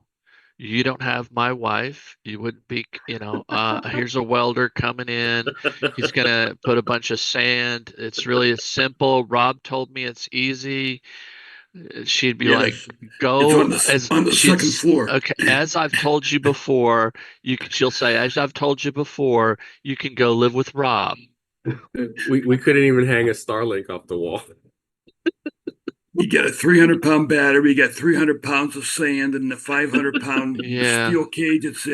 So on the second floor of his house. And now, It'd be on the first and floor. then now, Henry pulls the cord. and what's my risk management for the sand The and the risk welder? management is good for the sand because you're alive. Without the sand, yeah, Oh my God! you Now, Pull out two Going- beach chairs. now all of a sudden, going to Starbucks seems like a very good alternative. I think Hello, Wesley had a good is this- idea. Is this Use it like a Starbucks? hot plate. Starbucks, does your internet work? Yeah. Does your electricity work? Yeah. Are any of your batteries on fire there? No. Okay. Thank you. But just a minute, I need to throw this battery out the window before I leave. Yeah.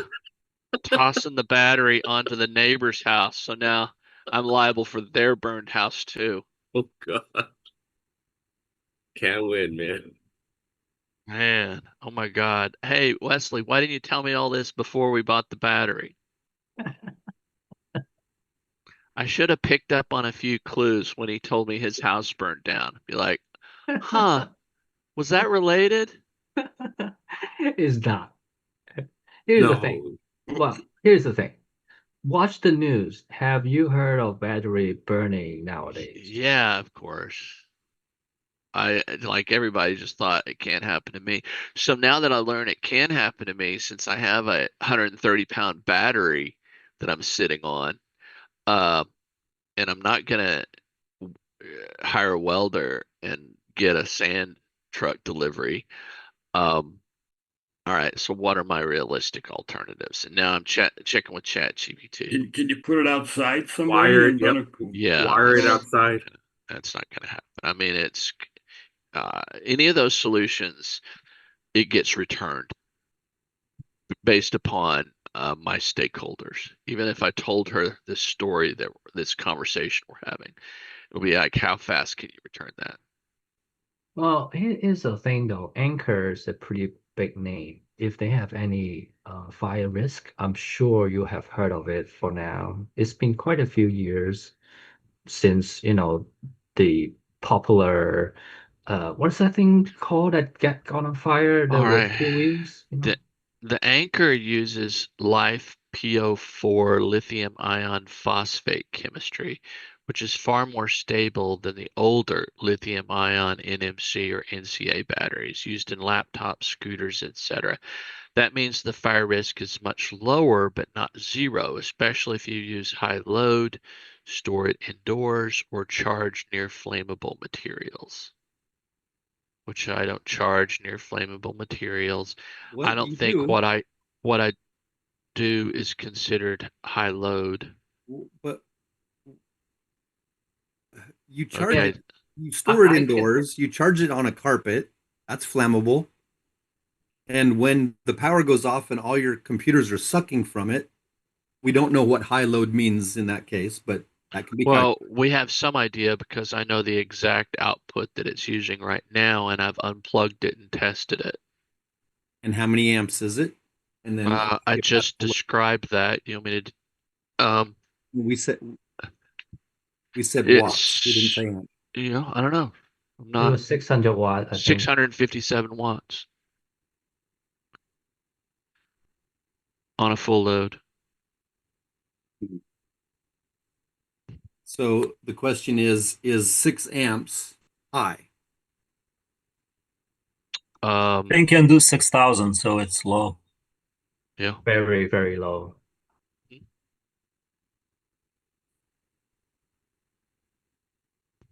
Yeah, here's Probably the another same thing. chances as your laptop battery blowing up, you know? Actually, most of the laptop probably even have higher chance to Right. have Because it fire. runs so hot. All right, let's look. Right. It did some ChatGPT did some risk management. So a thermal runway, a cell fire, likelihood very low. Life PO4 chemistry resists ignition even under puncture or overcharge. A short circuit or overload, moderate.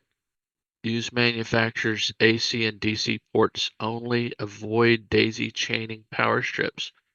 Dust or carpet heat buildup, moderate. Maintain an air gap and ventilation on all sides. Okay, I think I've done that. Improve charging or damaged cable, low to moderate. Use only anchors provided. Charge cable directly into a wall outlet. No surge protector in line. I've done that. My laptop sits on a fan. Can does it have a cooling fan that you can get to put There's around a it? cooling fan is inside. Yeah, it's built in, just like a computer has cooling fan. So the fans kick in.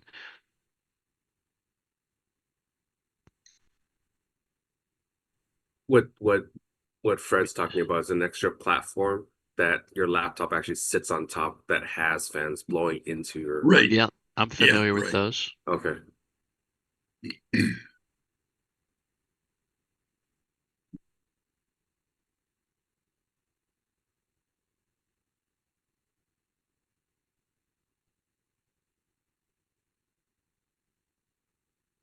Do you have to keep it plugged in all the time, Dale? Or can you unplug it when it's not being used? You can unplug it, but then it's just running off of its battery every time you unplug it.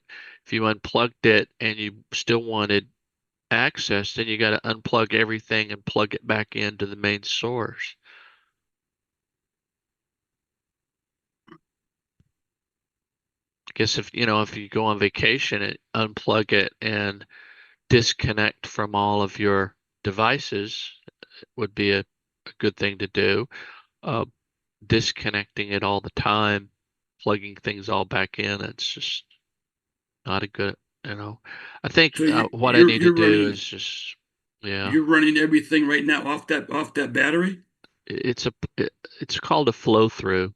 So right now everything runs through the battery, but it's also plugged in. So it's not depleting the battery. It's a flow through from your DC outlet. Right. In the event that electricity goes out, boom, uninterrupted power source. So I don't even recognize it that electricity's gone down until, I look up and see my lights are off because my computer and everything is continuing to run. Then I go over to my battery and I say, okay, what's it look like and how much time do I have left? Can I go to the end of the day using all my devices, or do I need to shut down a few things? I think a good is just to have a Class D or lithium battery extinguisher, and there's a few brands here. Keep it within, and I just put one of those in the closet. And a fire blanket. Okay. So, I could get 2 of them, double bag it. Okay. My That's a good idea. recommendation. I think it's a great idea. I don't have a fire blanket, but I think I'm going to order one. I think it's good just to have one. Yeah, I have those, and I got them from my kids too. I think the best thing is a good smoke detector and a good insurance. Yeah, we've got both of those. All right, so I think it's just I'll buy an extinguisher and a fire blanket. Is I there said, any idea if the fire blankets have to be rated for lithium ion? oh, that I don't know. Okay. I'll go check mine and see. I'll go check mine and see what it says.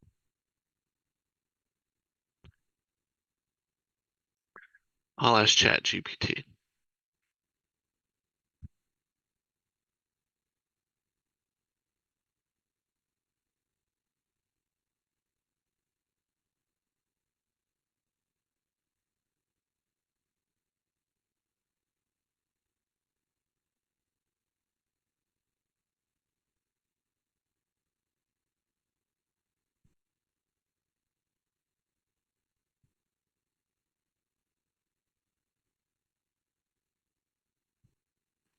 I mean, are there different kinds of fire blankets?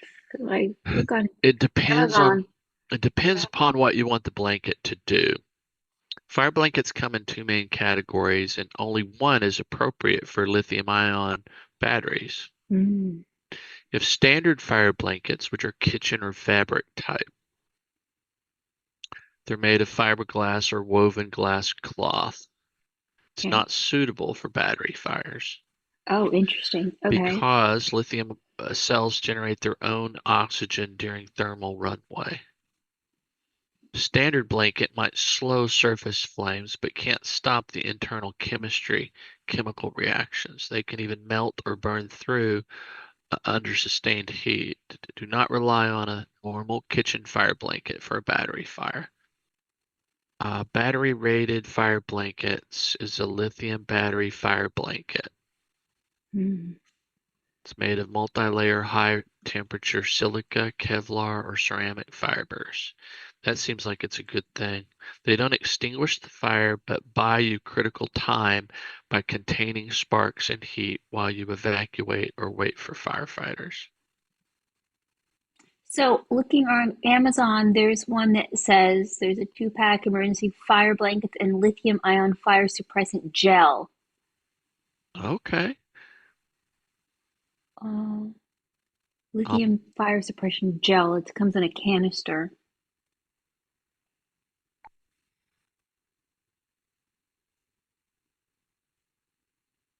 For home, kitchen, grill, Sounds like a camping. gimmick to me. Because how much Sounds like a gel can gimmick. you produce to cover whatever product you have? Yeah.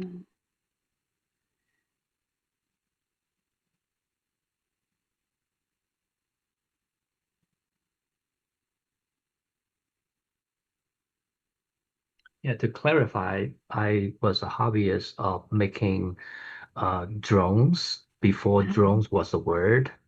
So I made like remote control helicopters and quadcopters and that kind of stuff. Create my own frame using fiberglass tube and stuff. Also, I had a lot of lithium polymer batteries. and what happened? It just one day it just Yeah, one exploded. day it was charging one of them, and then the spark goes out and burn the rest of the batteries. So the one caught the others on fire? Is that what you? Yeah, yeah, it was a charging process. Wow. Basically, And then one so what battery did just you do? Where was it? Was it like upstairs, downstairs? it Where was was in it? my half bedroom, half office. So all Okay. my stuff were in there, a lot of wire, cable, computers, and bed sheets. Bed was there. That was the first thing that caught fire. Wow. So what did you do? Because there wasn't really much you could do, Well, I right? tried to use Uh-huh. fire extinguishers. All 4 can ran out, and the fire just getting bigger and bigger. Yeah. Yep. That's terrifying. So then, Yeah. so then it was anybody else home? Yeah, everyone was home, and I asked my daughter to call 911. Everyone went out. Mhm. Stuff like that. Yeah, it was horrible. And then you just went outside, right? Yeah, There was nothing you could yeah, we do. did. Once we well, actually, I tried to stop the fire until I could not see a thing from the smoke inside the house. Oh, wow. Yeah. Ah, that's terrible. All right, here's some lithium ion battery suppression blankets. Well, I'm really glad no one was hurt, Wesley, that you guys were all okay, right? Yeah, we were all okay. Oh, that's good.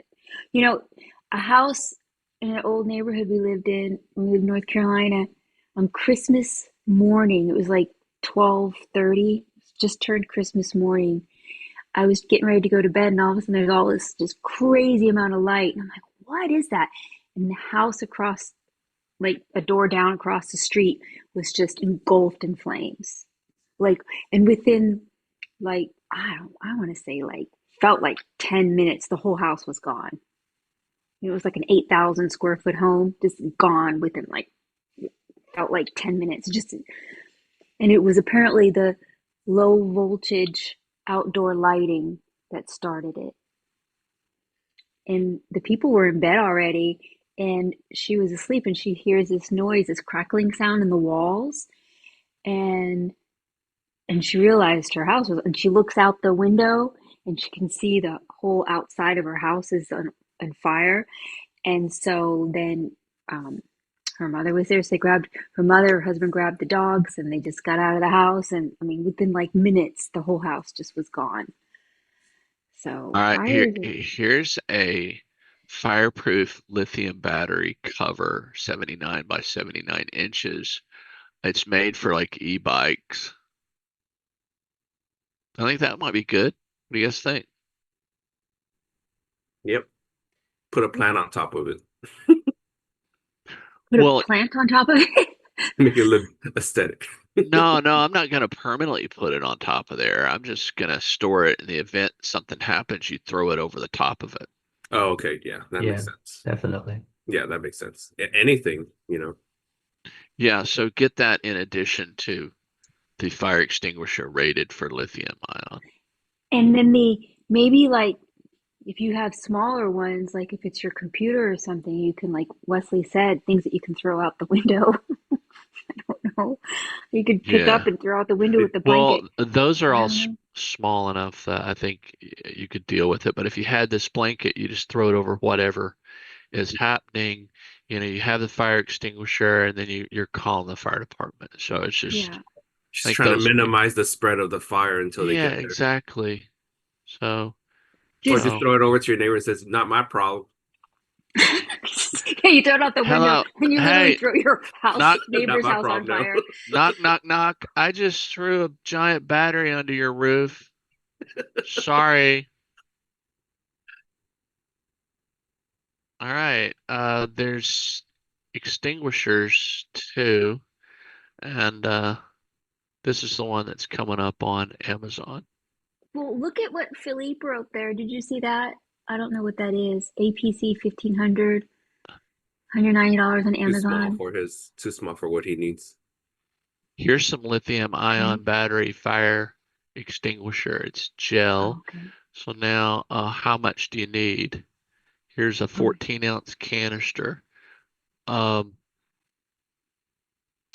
Wesley, in hindsight, do you think that the extinguisher he's using wasn't rated for these kind of fires? Yeah, Or for sure. I'm pretty okay. sure. And so if you had something that was rated for this kind of fire, how many would you need? Here's the problem though. The size of the thing. I don't see how fire extinguisher gonna help. Imagine you have to have spray something to cover the entire thing, right? Okay, well, now all of a sudden we're Heads about to up, drop Dale. something. Yeah, we're about to yeah, drop some. Heads up. 6640s will drop to 6605s.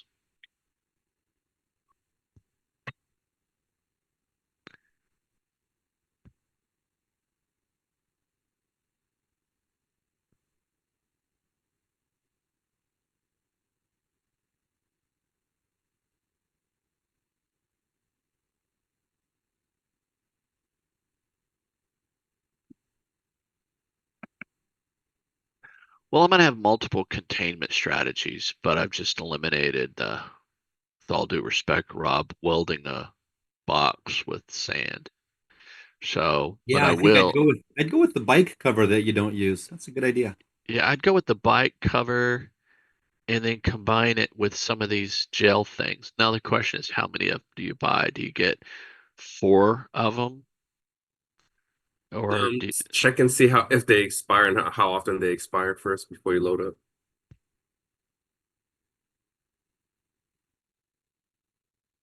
here's 3 of them for $60. That's reasonable.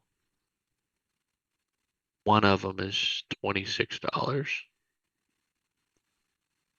So this fiberglass fire blanket, you can use it on multiple stuff. Not, I mean, Right. I mean, basically, in other stuff, it would just smother out the air, which would put it out. But I think that blanket would work for multiple kinds of things. So, okay. so say you had a grease fire in the kitchen. Well, if it's in your oven, you just shut the door. That's the Right. smartest thing. But if it's on the stove, you take it off the burner, turn off the burner. But if it's still somehow there's a grease fire, I think you could throw a blanket over it. Probably the Yeah, same because kind of blanket.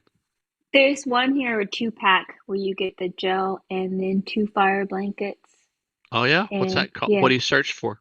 on Amazon, it was one of those sponsor things that came up from Burn Buster store.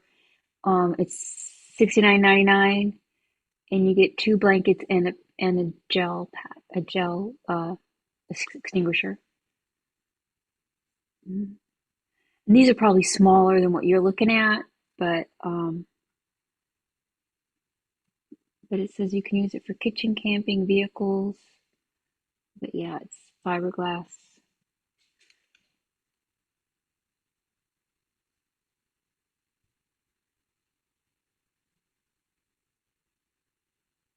Do you see it or you don't see it? Yeah, I'm waiting now because we're close.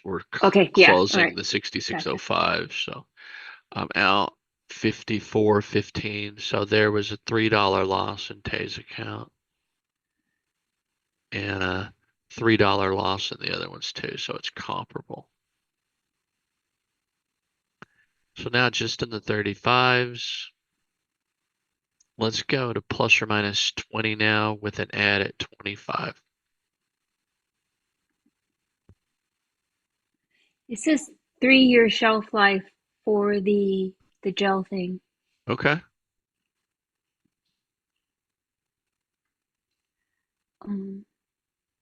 But yeah, it looks like you can use this fire blanket on anything, including the electronics, right? Which is better than I think a regular blanket, like you were talking about.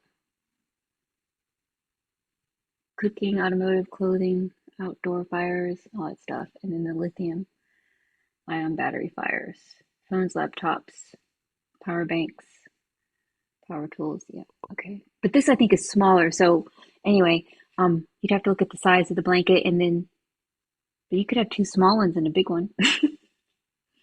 Yeah, I'll just buy the one that's for an e-bike. I think that's pretty large. Okay.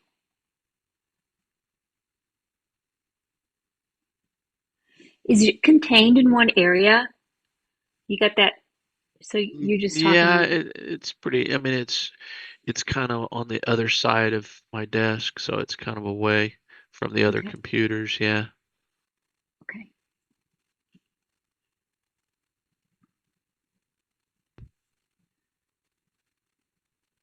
Gotcha.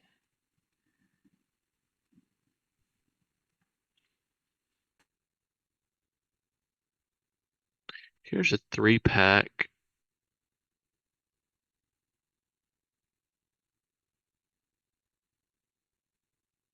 Probably just buy one of them.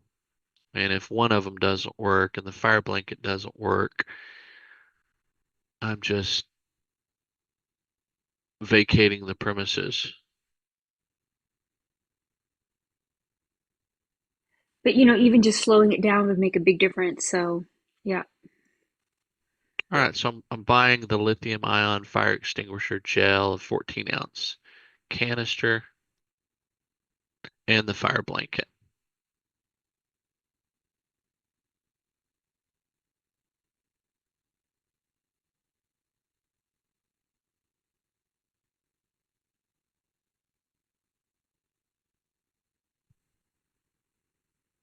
You don't have like a runway outside your to the side of your house, A runway. or like a walkway or something where if you chuck something out your window, it wouldn't actually go into your Well, neighbor's side if I chunked it out one window, it lands on my roof. on your roof. Okay, got it. If I chunked it out the other window, yeah, there's a distance. I can't imagine throwing a 130-pound thing that's burning uh, out of a window, but yeah, Yeah, that's shooting sparks that's out and everything. on fire. You're lifting it up 3 feet in the air, smashing through a window, Hey, something that's on fire.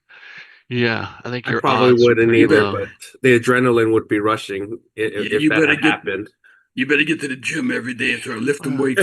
You got 3rd-degree burns on your skin. I mean, it's just. Oh God. Yeah, I know. I mean, Easier I said don't, than done. I don't think it's practical. I think Yeah. I mean, if you could throw a blanket off it and it's just partially smoldering, I could bump down the stairs. It rolls as long as the wheels aren't melted Oh God. while it's covered with by Wait, let me ask you. yourself. Let me ask you this real quick because I'm looking at this on Amazon and they range anywhere from like $100 to $1,700. These blankets. So which one are you getting? Like I the price range is huge. I don't know just why. I just brought the one I was looking at up, and here 59 it by. is. You got one that's big enough. Oh, that one. I got you. Okay, So $40 and it covers a scooter. 79 by 79. Okay. It's like 6 foot by 6 foot. Okay. It's pretty large. Is that big enough? Yeah. Okay. It's bigger than I need. I mean, it's Okay. It'll cover a huge section. If you buy the $1,700 model, you ought to give it to your wife as a gift. The 1700 one I'm looking at, it's like her car. It'll be like, car. why don't you sleep outside with your $1,700 blanket next to this thing that the welder made with the sand? You could just be a survivalist out in the backyard. How about gloves? Are you getting gloves? Oh my gosh. You could build a little shed out back and make it your office and put everything out there and just go out there and work during the day. Then you could sleep soundly at night. Yeah. Well, while you're at it, why don't you move in with Fred? Seriously, they have these gloves. Well, seriously, we were just talking about moving in with Fred, and now you're talking Seriously. about gloves. This $100 battery is now turned into a $10,000 it's plus an extension on your house, a shed, turned into office in the back. it turned into a giant cluster F. Cluster F. Oh, well, I'm gonna take reasonable precautions, but yeah, probably not gonna be able to throw a smoldering thing out the window. I will be able to throw a fire blanket on and use 1 or 2 gel. Okay. I think that's reasonable. Yeah.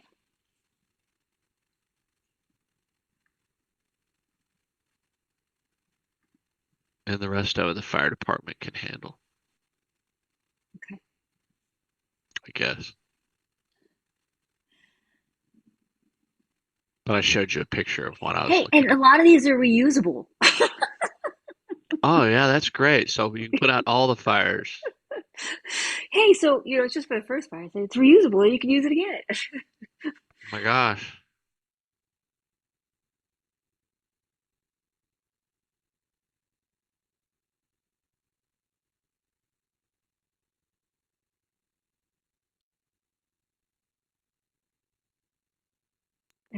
And Mike Jackson says you need an oxygen mask too. I bought one as a joke kind of one time at the Army surplus store because I thought it was just funny. And I had it in college. One time there was this football player that lived on our floor and he was in the bathroom and I ran and got underneath his covers in his bed wearing this chemical warfare bonnet and oxygen mask. And when he, at some point I raised up in his bed and just yelled. I'm so surprised that I survived that practical joke, but it scared him so bad that he shook. He looked like those people on, I don't know, what was, when they opened the Ark of the Covenant and those people melted.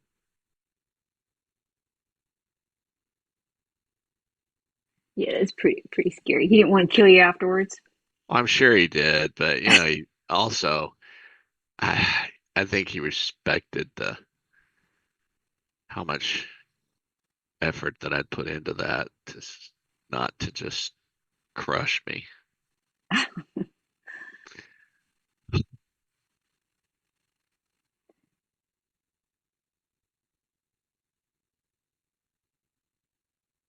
Yeah, I think some guys did that one time, jumping out of my closet to scare me in college. And I think Gino is suggesting 7 or maybe 8 blankets. 7 or 8 blankets. Okay, well, we got this continuum now, I'm realizing. One of them is a welded metal thing with an automatic expulsion of sand. That's Don't kind of on mind. the. No, That's on no. the. Don't Hey, put words in my mouth. don't You're gonna have defend to it. release This it is by this hand. is my story. I'll give you time for a rebuttal. You can make up Uh, any lies you want. it's my job to tell stories, Rob, and the comedic value is part of embellishment.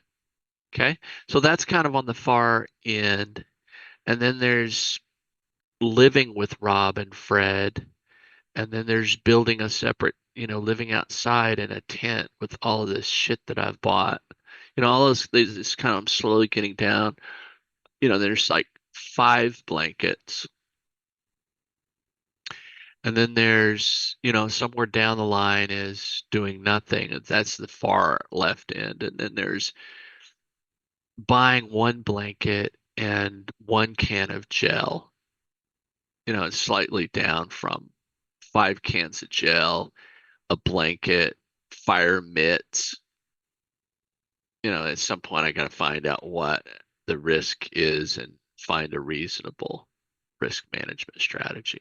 Okay, Rob, now you can defend yourself from all of the libelous things I said about your So wonderful sand device. At least it would have the best chance of keeping you alive. And it wasn't automatic. No, I don't believe in that kind of stuff. The weird thing is Dale had this great sand device, but he was killed when the sand dumped on him. Yeah, that's why I don't want the automatic. Like you said with your blanket application, you pull a lever to dump the sand on it inside the box. But no, I think Gino has a pretty strong argument about chemistry, since he does have a PhD in chemistry.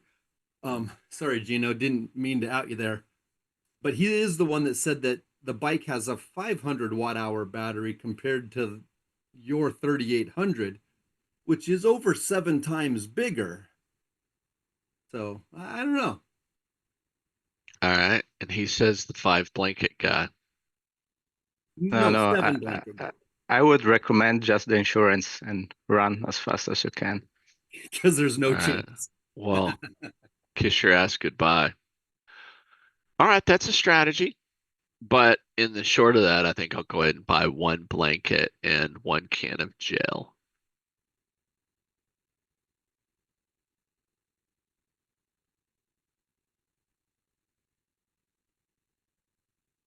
I thought Rob said you were recommending 5 blankets. I like Mike Jackson's. Make sure you upgrade your house sprinklers to spray the gel, not water. That's funny.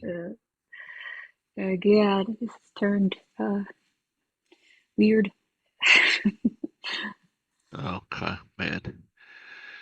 But good to know. I'm gonna order 2 fire blankets and a can of gel. And I don't have that giant crazy battery you have, so but I think Yeah. it's good to have because you Okay. have a lot of electronics. So All right. Yeah. And now I'll have to explain when they get delivered that it's really not a flyer risk, honey. Then why are we buying all these blankets and gels? Just, I don't know, A gift for you. a gift. Yeah. I have to secretly get it and store it before the message gets out.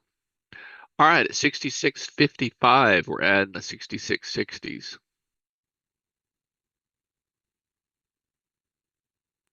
Copy. Sandra, are you flying? Are you waiting? no, not yet. I got it.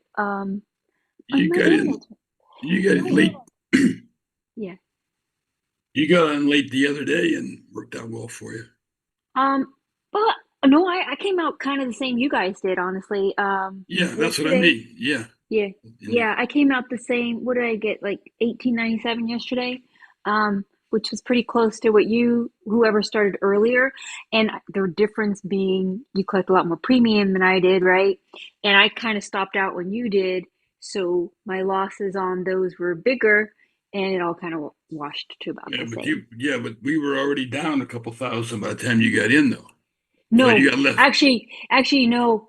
Hmm? When I got in, because right, you were down like I think 2000, but 2000, then 2100, yes. right, but then when I got in, you were already around break even.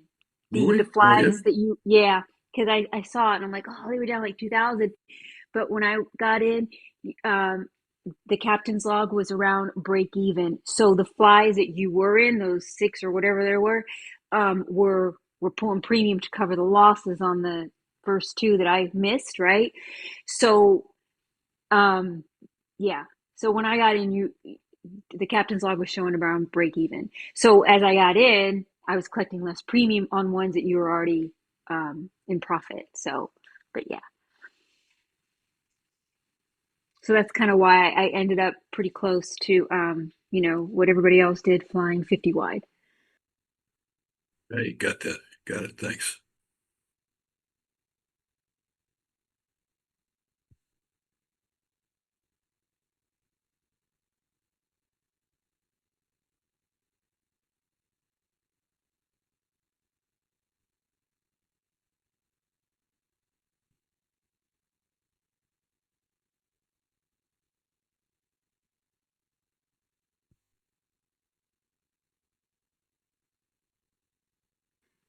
Hey, Ryan, you got any update on the Fidelity stuff? I still can't get in. Um, I guess I'll call them, but I'm sure they're already getting lots of calls. No, I don't have any update from them. Yeah. Yeah. And you can't get in at all, right? Or No, you I was switched to my hotspot. I was able to trade and trade switch close to out your my some of hotspot. my options. Okay. All right, I'll do that.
6655, we'll add the 6660.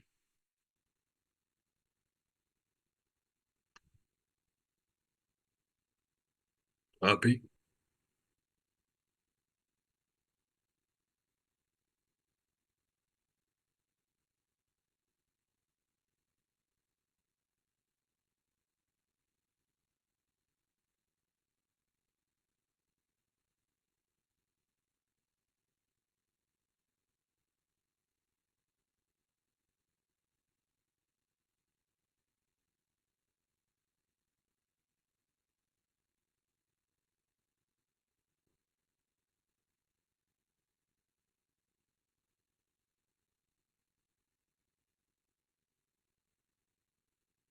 Sounds like this Class D fire extinguisher might be good.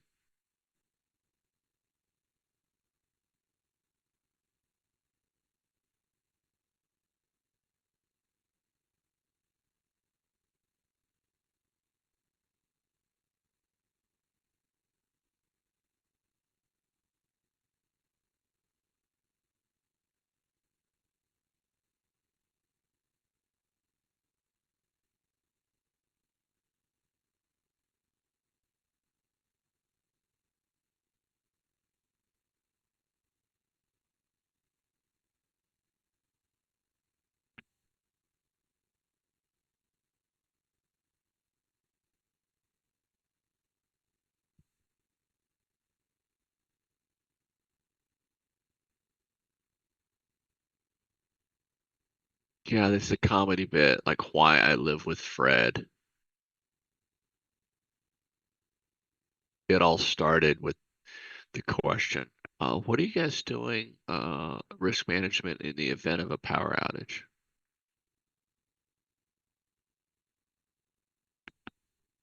When all I needed was Starbucks.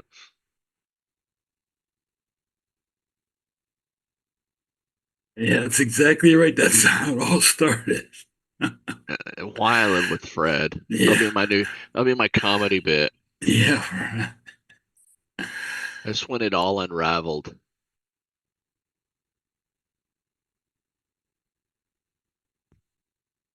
Why I'm living off the grid.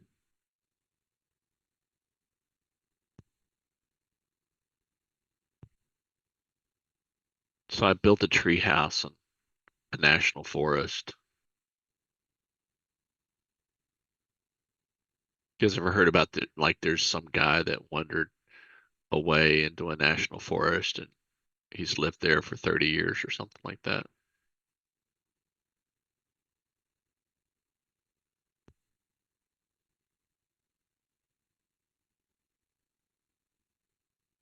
No, I haven't heard that. Yeah, allegedly.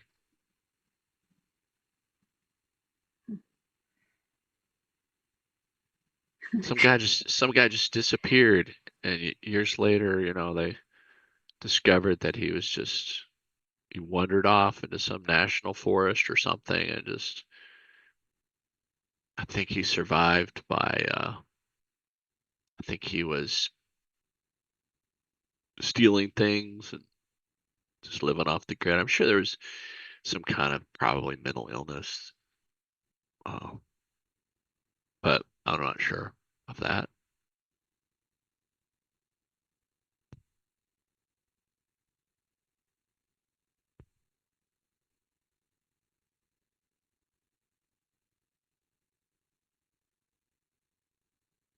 Yeah, you're right. That blanket might be made for fires smaller, with a small, but it's like the best you can do, I guess. This fireproof lithium battery cover, 6 foot by 6 foot.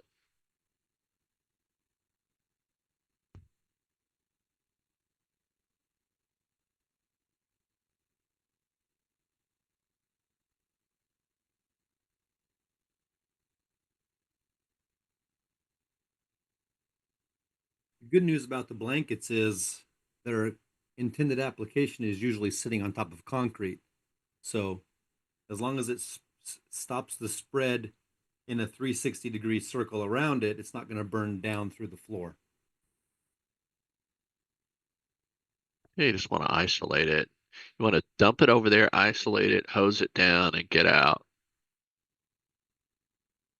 They'll probably start with the blanket. Wait, Rob, what you're saying is you put his battery on top of a fire blanket and then have another fire blanket to throw on it, right? Is that what Rob's saying? Lithium Well, ion's not combusting. It's chemical oxidizing. It's not a fire like a firefighter. It's a okay. fire like what Gino deals with. It's chemicals. And like, let's imagine you took the steel box idea to its absurd limits and you made an airtight steel box. That's a very bad idea, because if this catches on fire, it has all the oxygen it needs. It's going to burn. It's going to build up pressure, and now you've made a big bomb with steel shrapnel going everywhere. So you clearly would never do that. You have to allow oxygen in, because that's going to carry the heat away and carry the gas and the pressure away. So why do firefighters pour water on lithium ion Teslas? Come on, Rob, you can't put it out with water, because what they're trying to do is cool it down. And that's all you can do with a chemical fire, is attempt to cool it. You cannot put it out via smothering. It has its own oxygen source built in.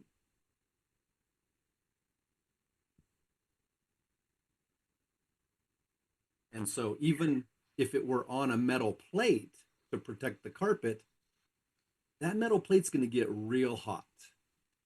Look at Well, what how, what if he places the battery on top of one of those blankets? well, so that's a good start, right? Because it's going to stop some heat transfer down, Right, but it's still a spot fire. You've right, you've pulled a casserole out of the oven with a hot mitt, right? Did you hold it yeah, for 5 minutes? No, right. No, because yeah, even though it protects you very well, that heat still gets through.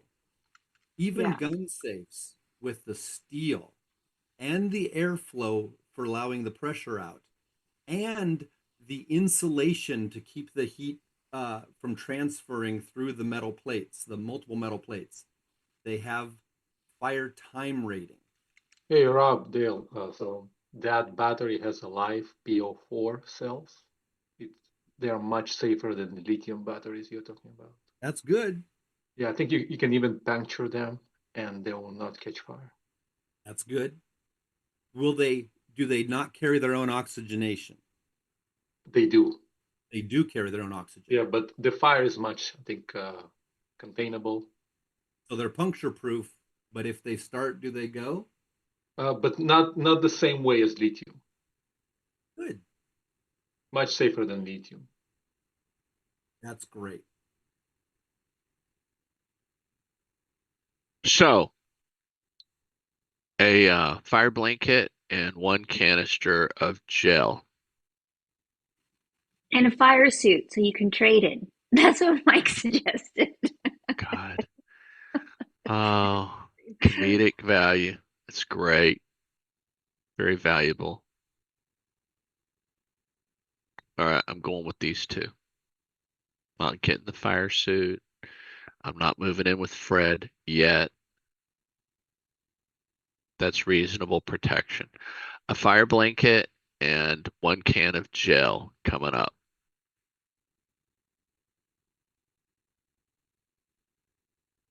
And Mr. Bezos thanks you.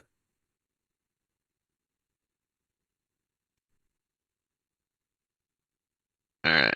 The firemen are trying to pull Dale out of out of his house, but he said, I can't go. I got to trade on. I got to close his trade. Right. $86.58. Okay. It's on its way.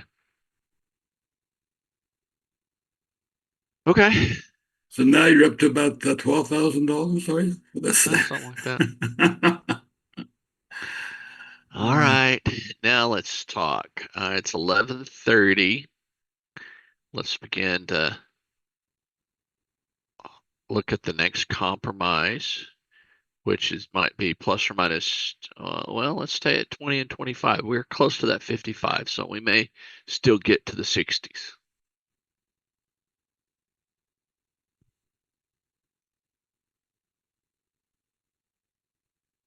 You guys say distraction? Distraction.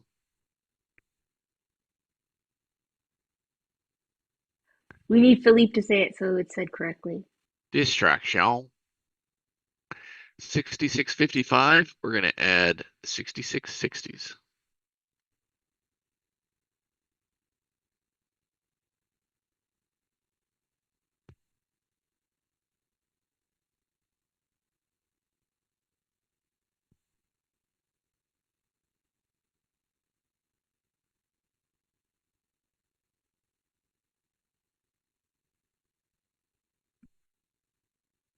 Hey Wesley, from now on, when you do the promotion of the batteries, lead with that information. Oh, by the way, my house burned down, but I think you need some external batteries for backup.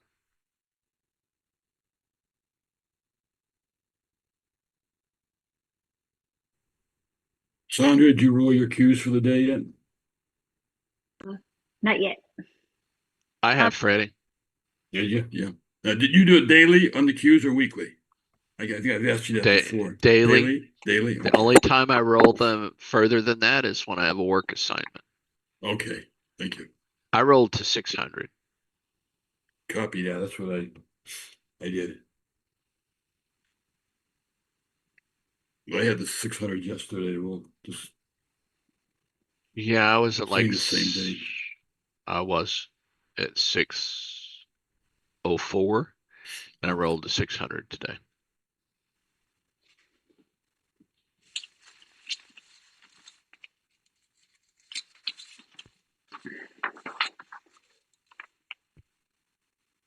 You know, I know Bill Belt is talking about potentially longer rolls, some stuff like that, but I tend to stay with my strategy and just do it. Daily rolls, adjust like hot water at a hotel, just slowly, within about 2 points of at the money. Yeah, copy that. Anywhere between at the money to 2 points away from the money, either on the upside or on the downside. 3, 4. Son, are you counting on your fingers? Oh, sorry. Just I didn't know my mic was hot. Sorry. Go ahead.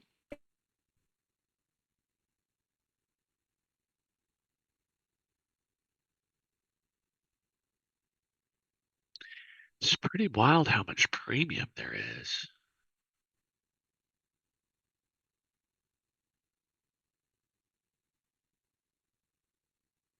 Yeah, expected move is now 39.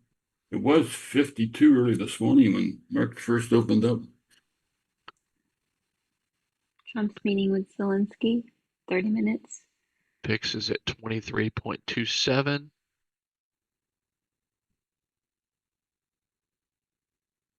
/VX is at 23.05. VIX 90 is at 23.19. VWAP is at 66.53. About 40 points south of where we're currently trading.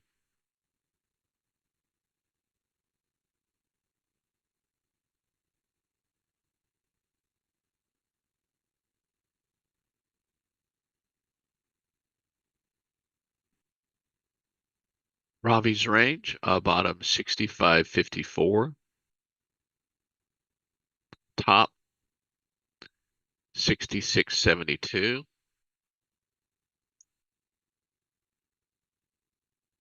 To be continued at 66.55, we'll add the 66.60s, adding them now. $33.65 naked.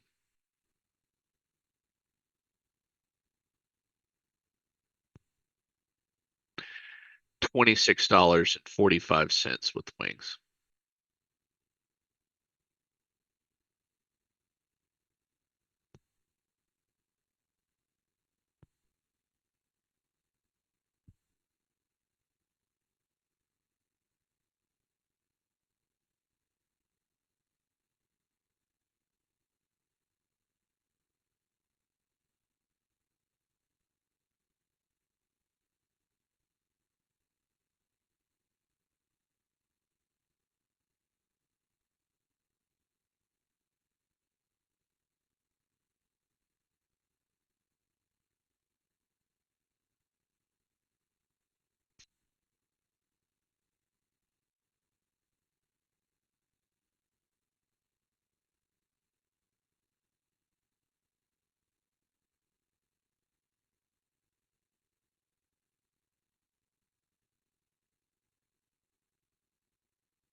Jerry, that's 1 o'clock Eastern time, I presume.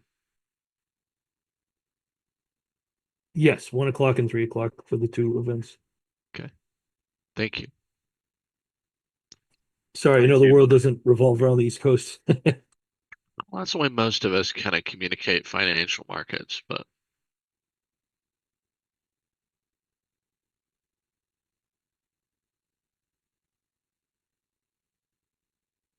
Right. I don't know if you all have seen this with the CME Group app, which is good for market watch type stuff and events and economic release. At least on my end, all the times are incorrect. It always shows 1 hour earlier EST. It says EST, but it always shows the incorrect hour. It basically is showing the time Central Time.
my question is not a statement, but what time do you guys think we should start filling in the middle of the cookie?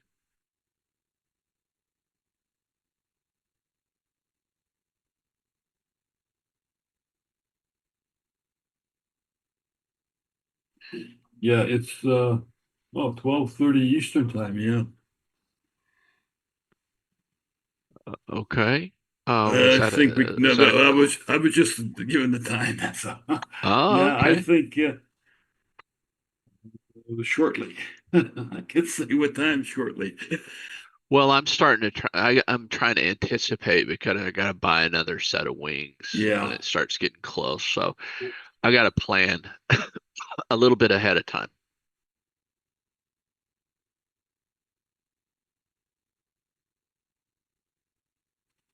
Currently, you're Oh, currently in go two ahead. fives. You're pretty wide. I mean, Yeah. I don't know. I'd want to wait to get past the initial Trump Zelensky thing. But then that's just a meet, right? He's just meeting him, and then it's closed. Greets him, and then it's closed, and then they come for a. They're not going to do a press conference. Last time they had it on there like this, and then it was all live. Remember, it was the Argentine. So I don't know. Okay, more questions. Yeah, Kind of just like questions. Fred. Yeah, I'm being like Fred. Because I'm thinking through it. So I don't know. They're supposed to go right to lunch, so it should be quiet. So I mean, I'd start filling in When? next 20 minutes or so. Okay. Yeah. I mean, our normal time to fill in is in about an hour, right? Yeah. So yeah. So All I'd give right. at least 20 minutes. All right, then I'm gonna take Henry on a walk. Take a picture of what I'm watching and monitor it by my phone. And Sandra and Rob, you got your co-hosts. I'll be right back. Okay.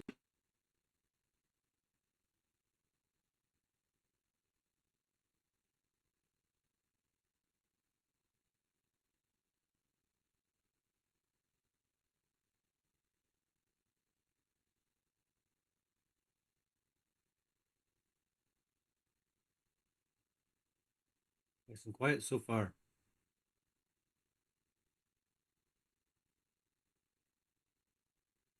Quiet. It's been a crazy day.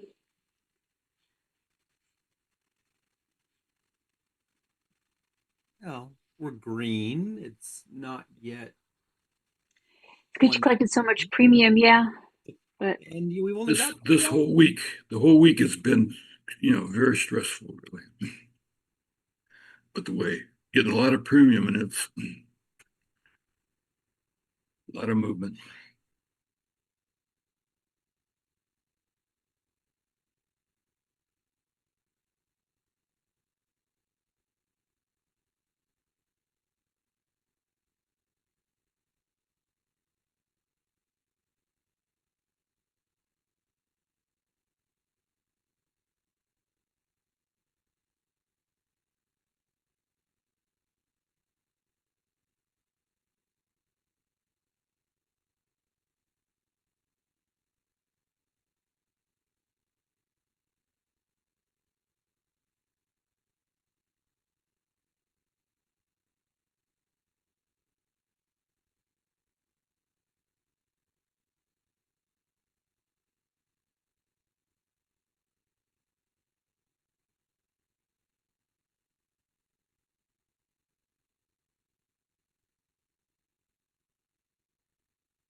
All right, I'm back.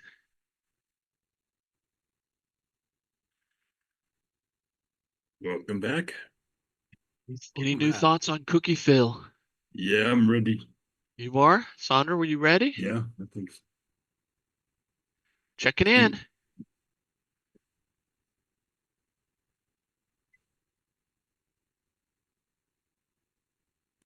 All right, welcome back. Thank you. When do you want to start filling in the cookie? For sure didn't come close. Okay, I'm not in any flash now, so Okay, a long way off. All right, so Yeah. abstain. Yeah. But Trump and Zelensky is coming up in a few minutes, so I don't know. He's greeting him. The press is going to be out there. I don't know if they're going to say something about China real quick and he'll answer. So that's my only caution. But yeah. Well, 34. We're going to drop the 60s. Yeah, we're getting close to dropping too right now. All right. Well, so hopefully they won't be late. I'd give it 15 minutes. So I would start at 12:15 Central, honestly, and let them greet him. It should only last a few seconds, right? Because then they're supposed to go right to lunch. But if the press comes and says something, at least you got past that. That's Okay. my thinking. Okay. Well, I've put my third set of wings on. Just anticipating. But at 34, we're going to drop the 60s.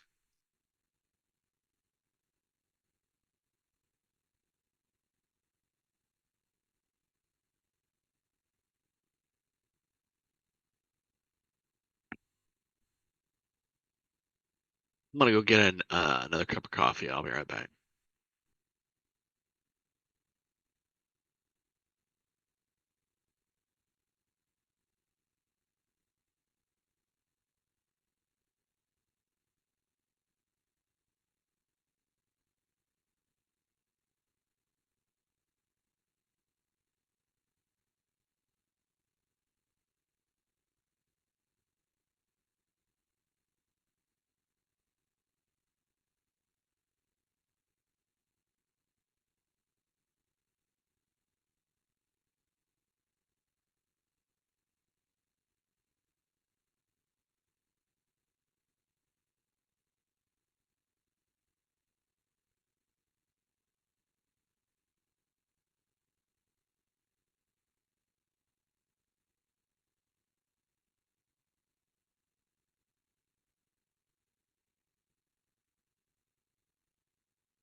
Yeah, the 60s on the chopping block.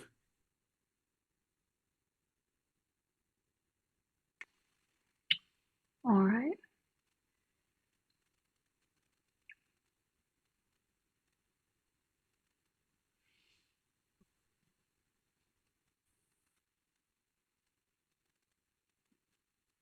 Yeah, I dropped to 60s. All right, I'm out of the 60s. Yeah, I dropped to 60s. Just in the 35s. Let's go plus or minus 15 with an add at 20. Copy.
All right, I'm back.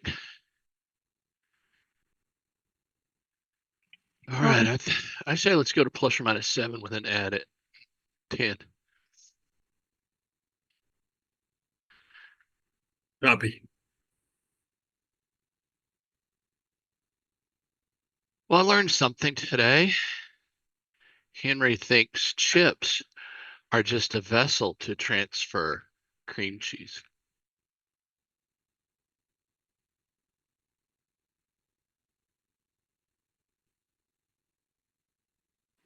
That's funny. What do you mean cream cheese? Like what? You put cream cheese on your chips? Well, let me tell you something. It's going to change your life. What you do is you Okay. take cream cheese and you pour salsa, your favorite salsa, over the top of it, and then Okay. use it as a dip. Mm-hmm. Okay. Okay, That sounds good. it is very good. And the dog loves it. Well, he loves all sorts of cheese. Anything about cheese, he goes nuts. String cheese, especially, That's so funny. or cheddar cheese coming out of the fridge. He's ready. I'm here. I'm here. You know, I love cheese. That's funny. So he His thinks when you favorite. give him a chip, he's gonna get some salsa and Well, I gave him a chip with cream cheese with it. cream cheese. He licks the cream cheese off the chip and leaves the chip sitting on the carpet. For him, a chip is like a spoon or a vessel to transfer cream cheese. Yeah. Funny. Smart dog. Also, he's noticed that the best way to get my attention, is to stand on his back legs and put his claws onto my arm. Now, what I noticed when he was younger, I don't think he had any sensitivity about, how, because it would leave like little marks on my arm, small, but you kind of if your arm's kind of dry and you can kind of see it. But today I noticed that when he did that, he was more sensitive. It's almost kind of like just tapping you. It wasn't really a flat out claw. It just seemed like it's more respectful. Like he knows that that what this means. And it's just like, I'm reminding you, gentle reminders. Seemed like he's being more considerate. Oh. Like I need my needs met, but I also don't want to claw you too hard because you're old. You're old Uman. He's very sweet. Yeah. And when he takes food out of your hand, he's very respectful, gentle when he takes it. I've seen other dogs, man, they just can't wait. They might get your finger. You don't get out of the way in time.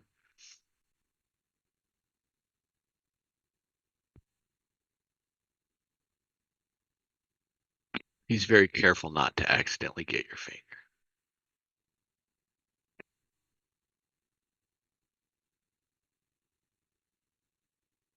All right, Christopher's in 3, 30, 40, and 50. You dropped the 60s so far. Okay. That was at 12:24. That was 3 minutes ago. Okay.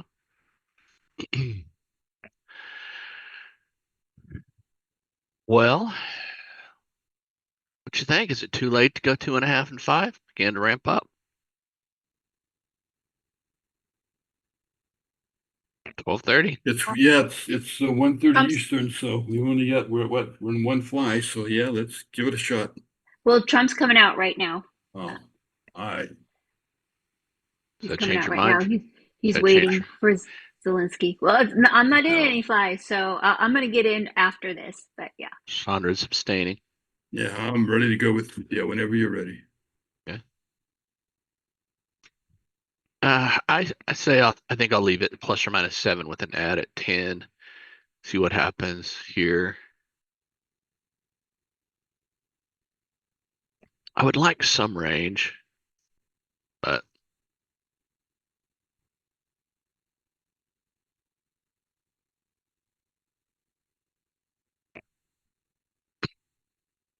And I'm like, most of you guys a little bit gun shy because 26 flies? You crazy?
All right, I'm in 6635. So they basically just met.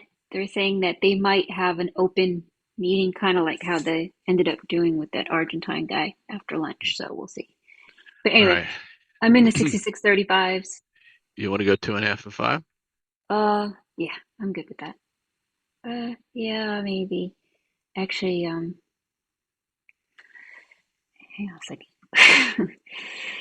Well, in a second, it's going to be too late. Hang on a We're second. on It's not two too and a half late. and 5. All right, 2.5 and 5. All right. Two.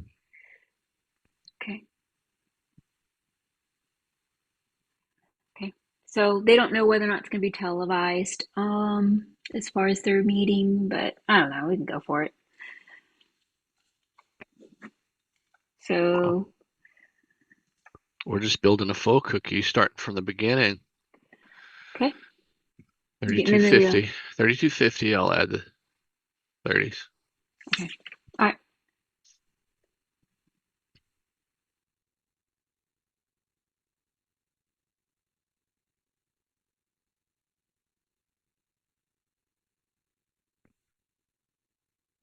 Adding the 30s.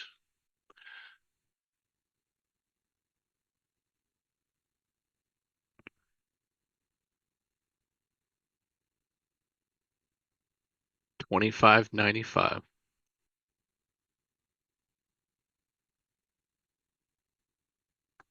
Staying at 2.5 and 5.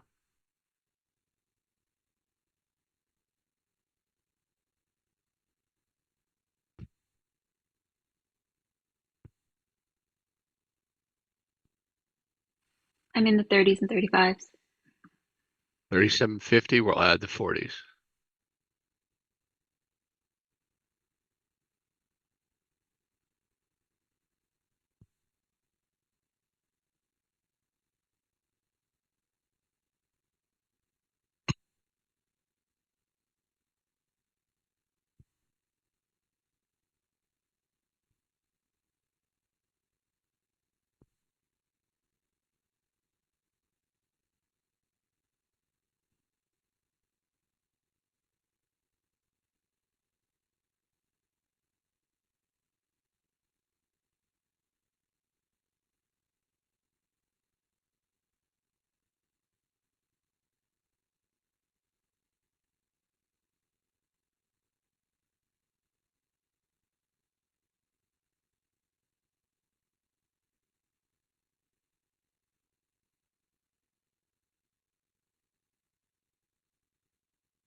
All right, Adding loading. the 40s. 27.78 naked.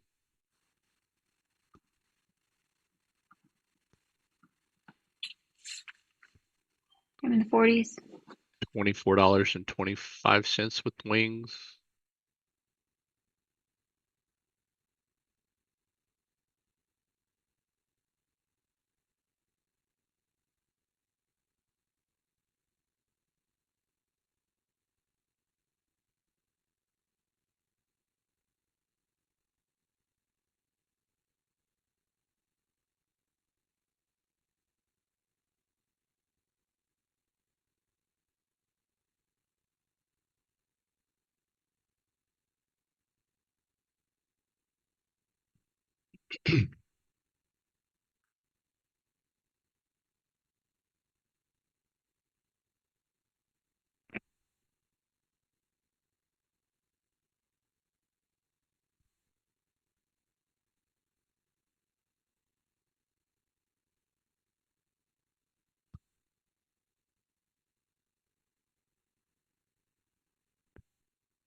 4250, we'll add the 45s.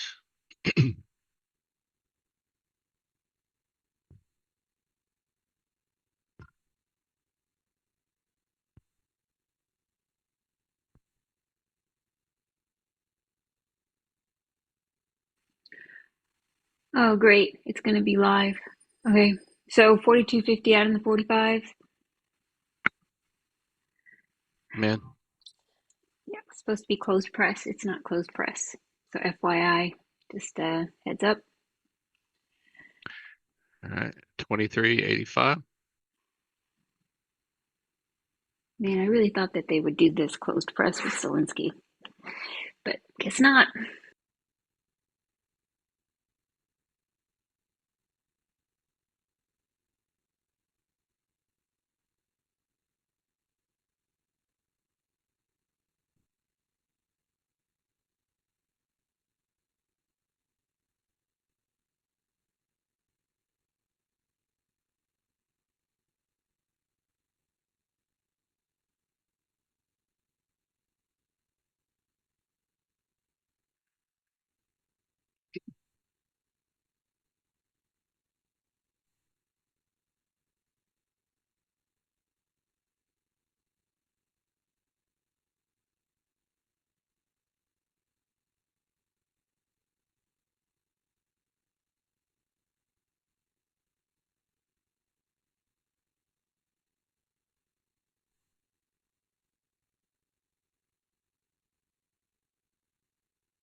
Gold is down a lot more than it has been. I haven't seen this down move. Gold has just been going up every day. So that really helped my gold strangle. Because I was getting tested on the upside again. Okay, I'm glad to hear that.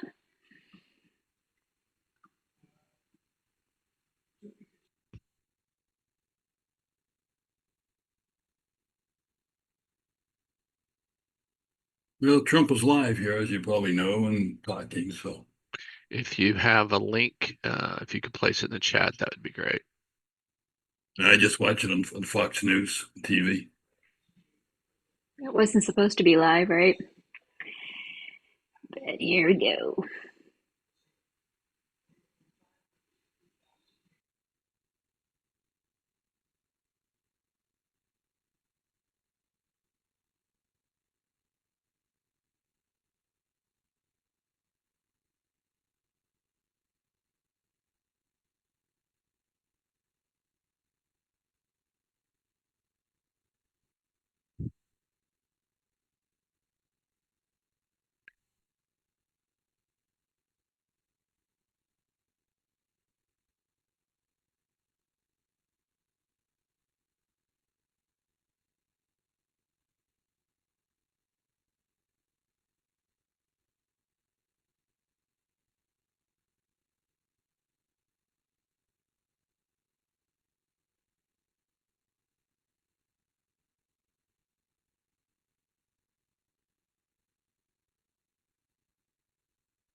Selling another put in gold just to kind of equalize it.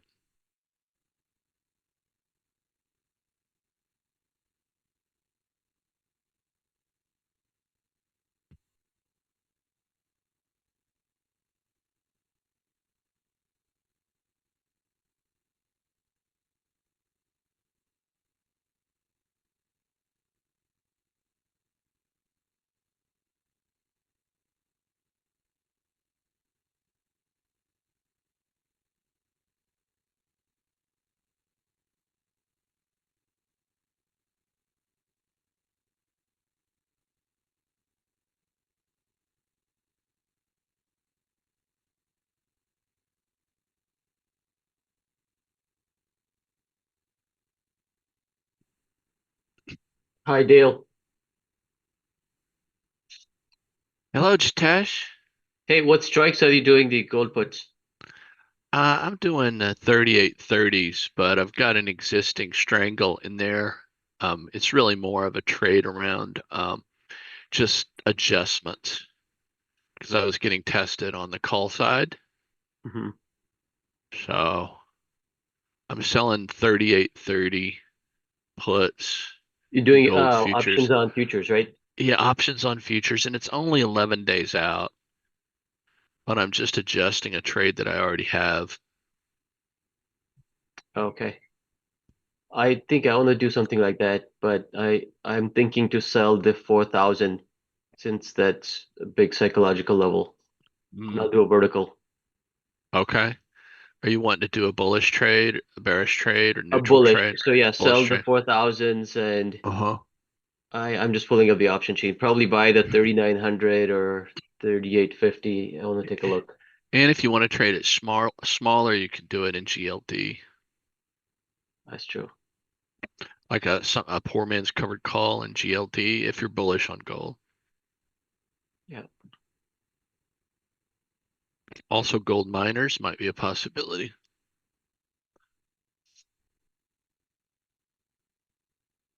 GDX.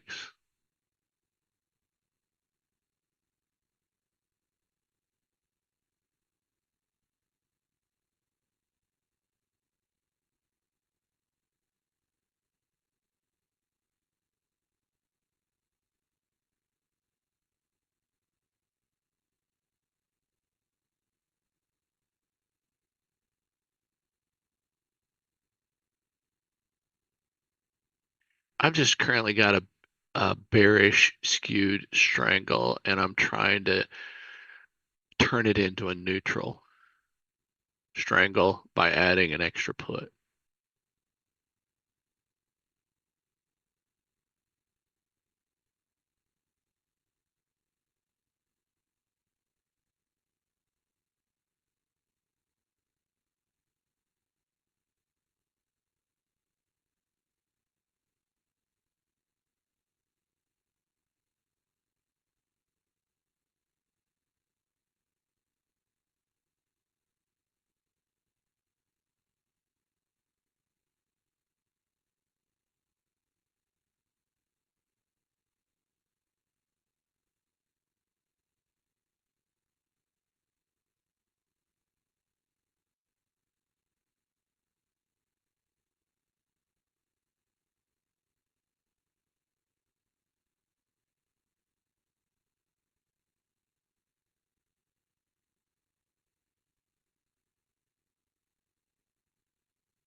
Budget for a max of 6 flies today.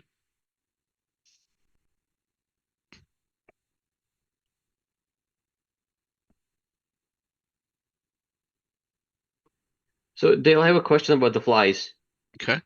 When you go 50 wide on a day like today, you must have had to pay a lot for the wings. Yeah. Do you then move them, or like right now, some of the wings have lost a lot of value? Well, let me ask the question. Are you talking about like in Tay's account where I buy a basket of wings? Yes, that Okay. I guess both. I'm curious how you Well, handle it. in the ones where I'm just doing 50 wide, I never do anything about the wings. I open all 4 legs or close all 4 legs. I see. Okay. Now in Tay's account, occasionally I will harvest wings that have exploded in value. Now, what does it mean to explode in value? Anytime they're getting 2 to 3 slots away from a strike I might need to add, then I'll take profits. Now today, let me just look. Today the wings I bought,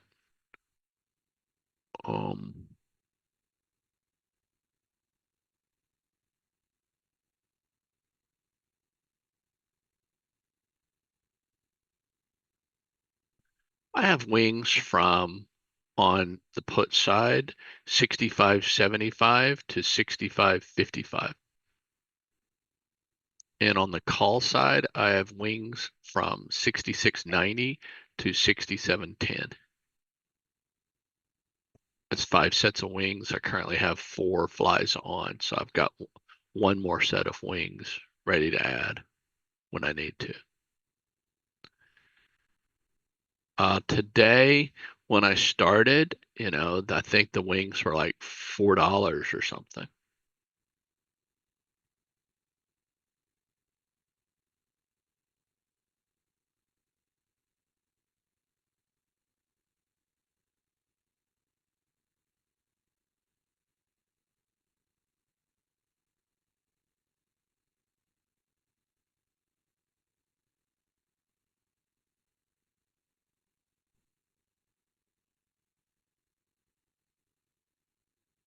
First wings I bought were 66.30, 67.40, and I paid $4.40 for them.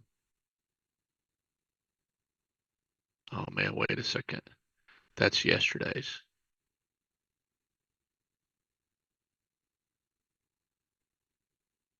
Oh man, okay. Scratch that. First one I bought was 65.60, 67.10 for $7.70. So, it was somewhere around $4 for the puts, $3 for the calls.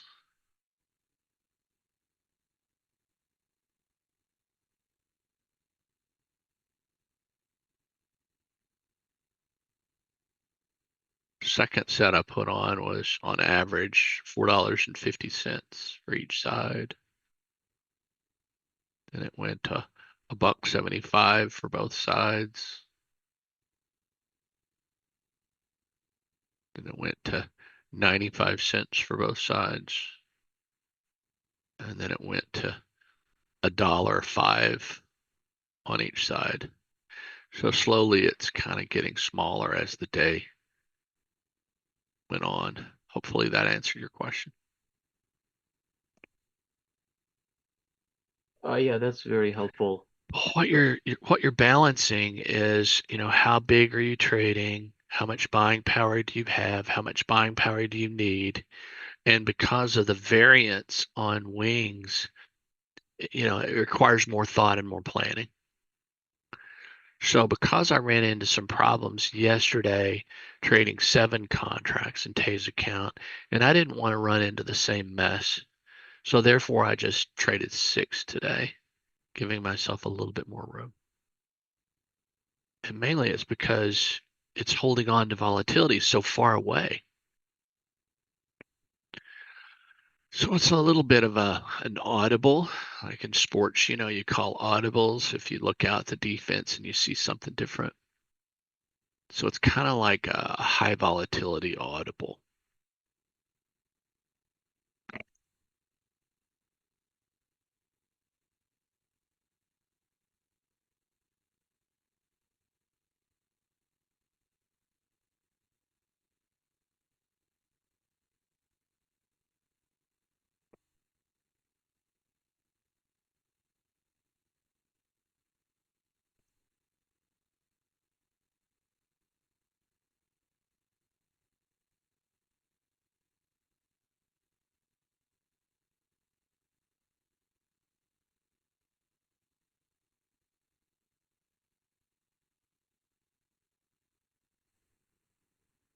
Yeah, that's helpful. What I started doing is getting in as Iron Fly, but then exiting just the shorts, so leaving the wings. And today well, it partially worked against me. I mean, I took profits on the call side, but I didn't take profits on the put side. And I just noticed before I asked you that 2 of the puts that I had purchased were very expensive. I had bought the 6570 put for $11.12, and right now it's around 90 cents.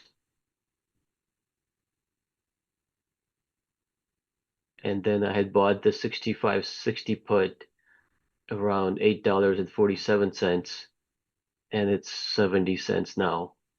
Yeah, so a lot of volatilities come out of that. So for today, my first set I bought were around $5 and $4, and now it's much different.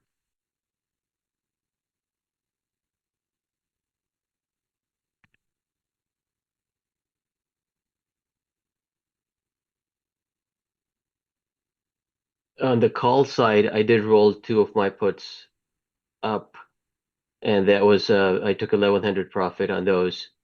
So that kind of offsets the loss on the puts, the expensive puts. What I've found is that when I do a lot of rolling or adjusting, and then to do a P&L at the end of the day, it's a nightmare to kind of figure out how you did. You kind of need a system that does it for you. Exactly. And looking it up manually on IBKR, is not easy. All right, at 47.50, we're adding the 50s now.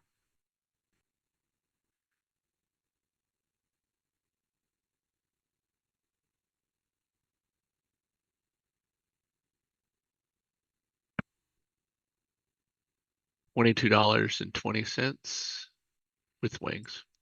I'm in the 50s.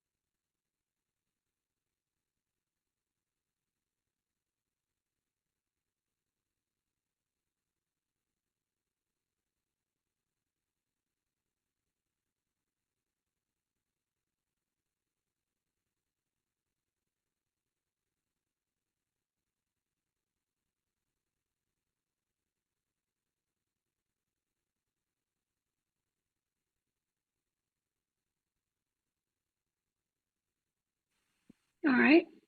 Currently in 5 flies. Next move's an add. 5250, I'm going to add the 85, 55s, 5250 to add another fly, the 6655s.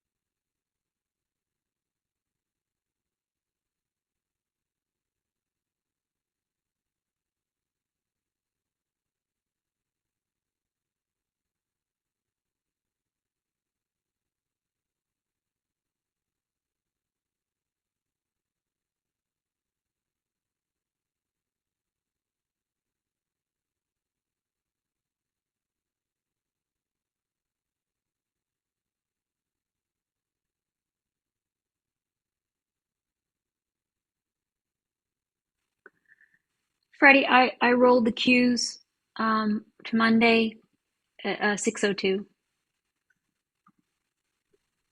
Copy that. So I have the 6:02 put in QQQ for Monday, and I have the 592 long.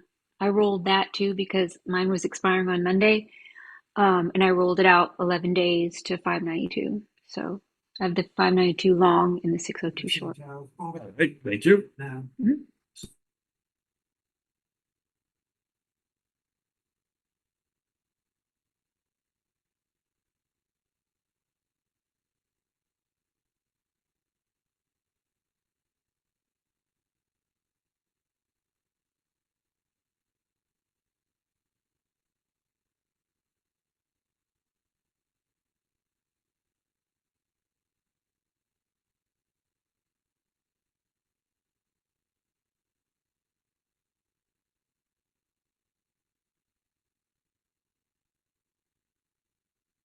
So Jitesh, I probably am paying a little bit more than I have to for wings in Tay's account just because I don't want to have to mess with a bunch of rolling. Uh, the forensic accounting was driving me crazy. Yeah, at some point, I think we should do some kind of automation and come up with rules when to take profits or when to roll, rather. Yep. I think a good idea is anytime, like at this time of the day, anytime price gets within 15 points, you roll it. So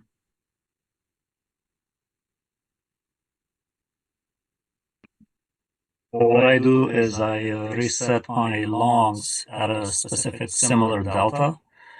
So when price moves, I close them both and reopen them at a similar delta.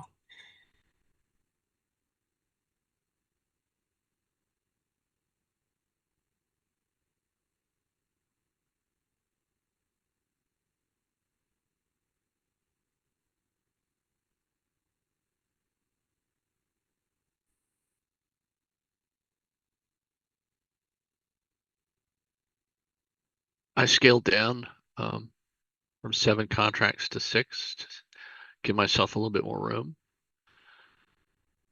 See how that feels. And on a day when volatility goes back down, I'll scale up slightly, probably back to 7.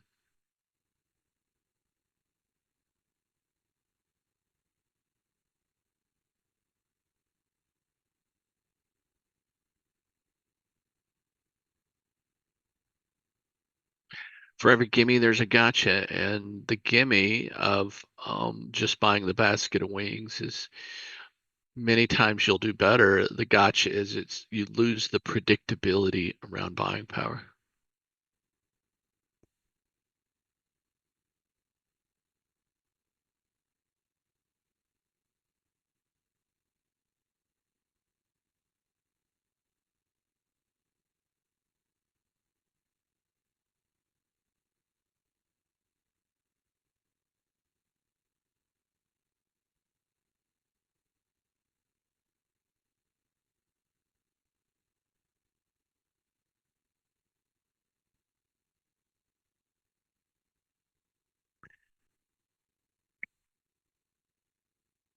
All right, adding.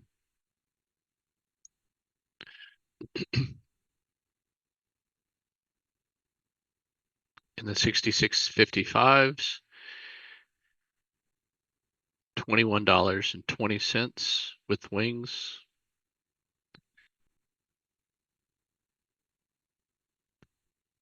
Got a full cookie going into drop mode.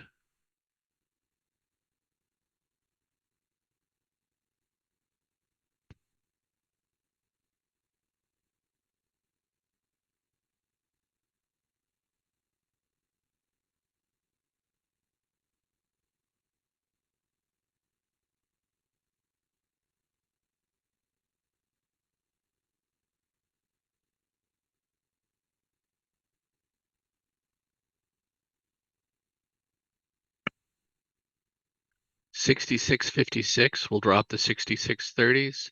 66.34 will drop the 66.55s.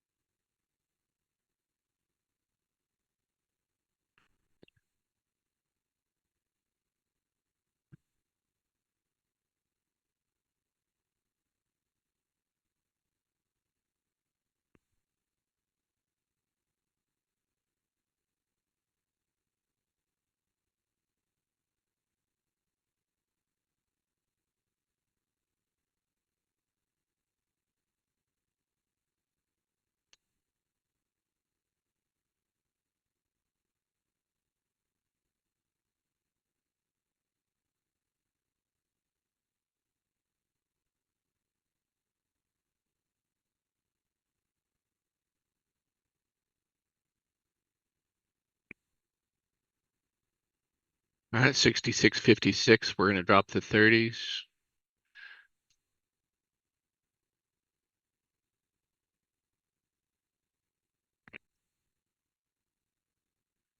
Dropping the 30s.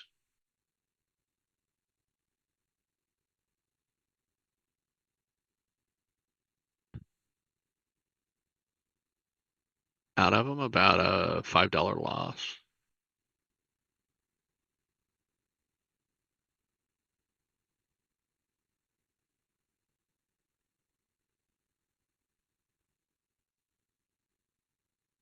Flying the 35s through the 55s. Next point's an add at 57.50. We're going to add the 60s.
5750, we're going to add the 60s.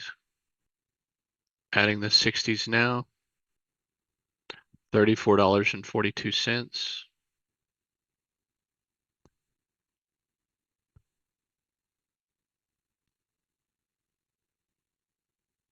$20.75 with wings.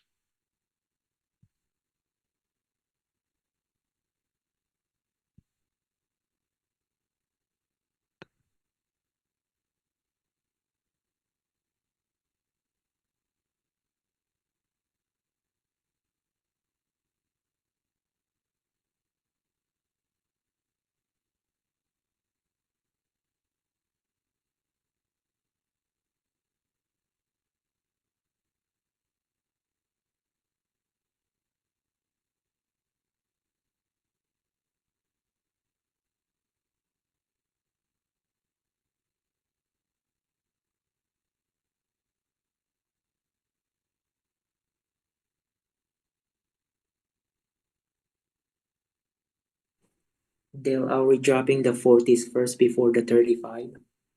You know, I've got it. We're adding first, so.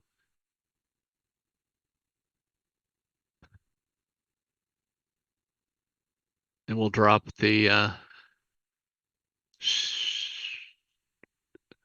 35s at 69.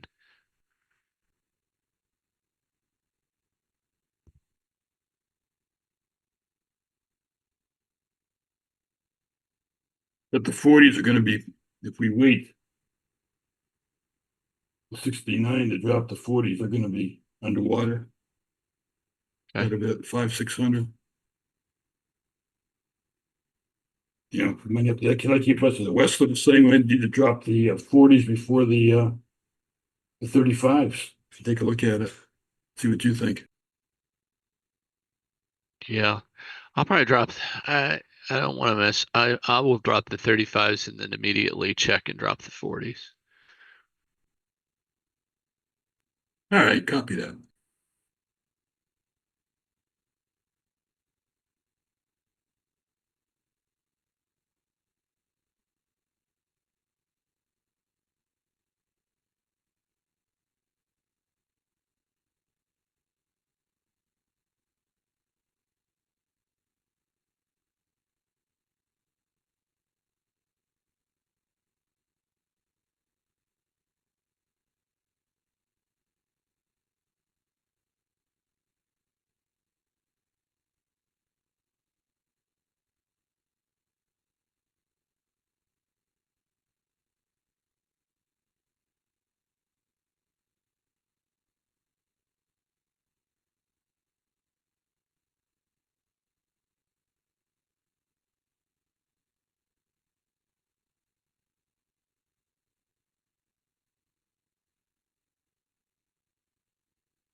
I'm just reluctant to drop things that aren't on the edge.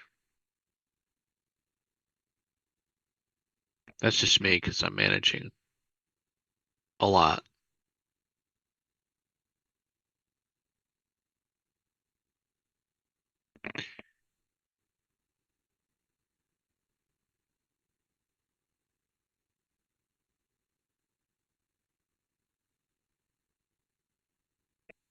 I guess maximum flies today is 7, potentially.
Ready, looking at Bookmap.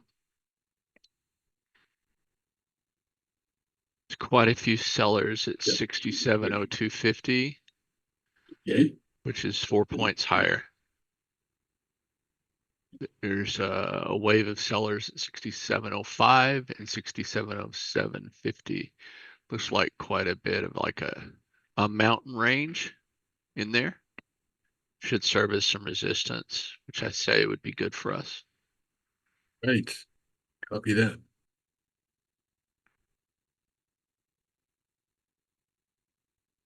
And ideal close is just rest around 66.47.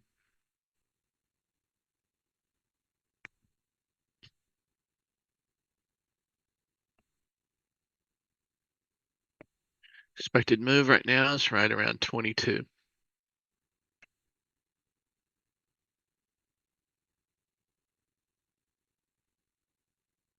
Tick is minus 344, bearish. Trend is 1.0, neutral. ADD is minus 295, which is bearish. ADS-PD is at 124, which I would call bearish. We got a stochastics crossover down. I'd call it a 1-2 star bear.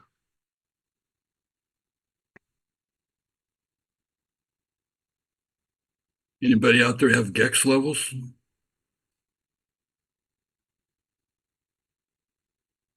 Paging Goldie.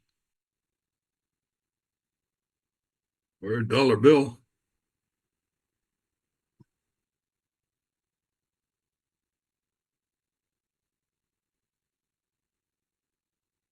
Highest GEX is 66.55. You call me Fred? Yes, we were looking for GEX levels. I don't know why we'd call you Fred. Your name's Bill.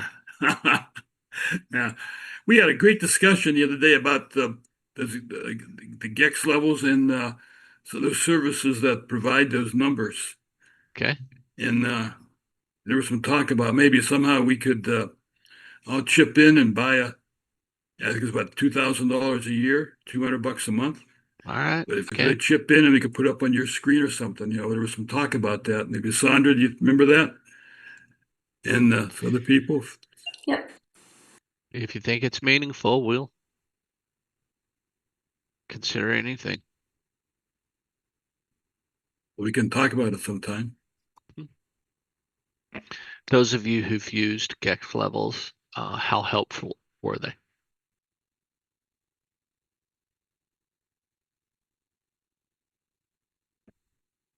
They work when they work. Huh? There are periods of time that they work really well. And then sometimes like around this week, they don't work too well. Near the end of the day, a little bit better. All right, adding the 65, $21.45 naked.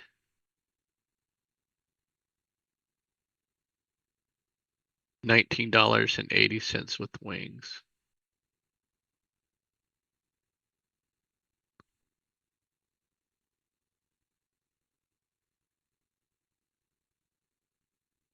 Holy moly, it's got us adding again before we drop.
Hey, Fred, I put a link for Gex in the chat. It's free. Oh, thank you. Thank you. The most important thing in Gex is probably if it's positive or negative.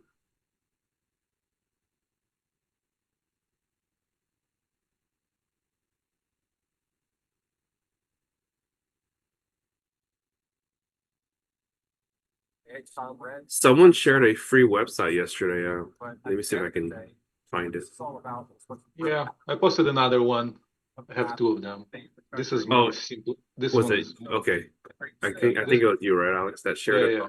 Okay. This one, the one I posted right now, is more simplified. Okay, I'll save this one too. I haven't had a chance to check it out, but it looks really cool. That I like it because it's live updates. The other one.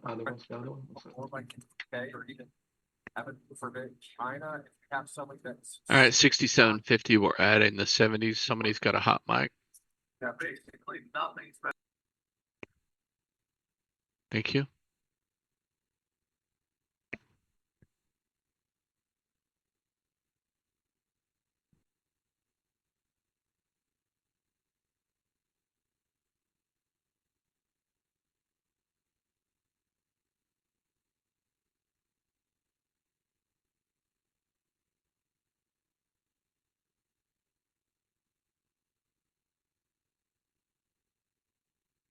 Are we gonna drop the 40s?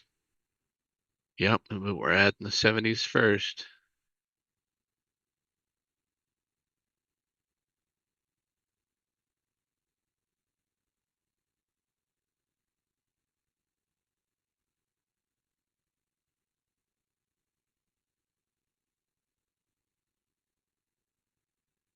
All right, dropping now.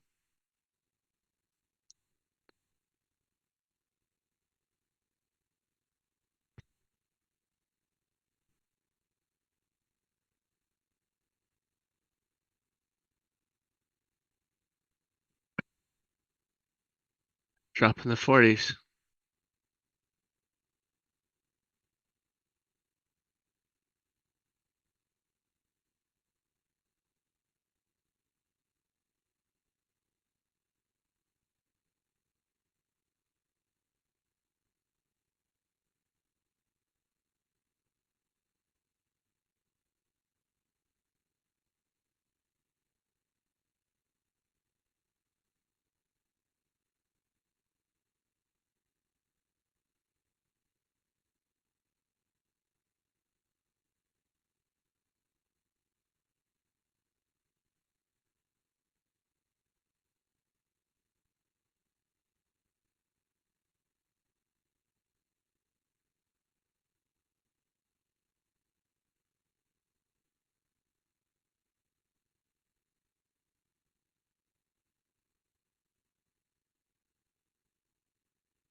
All right, dropping the 45s.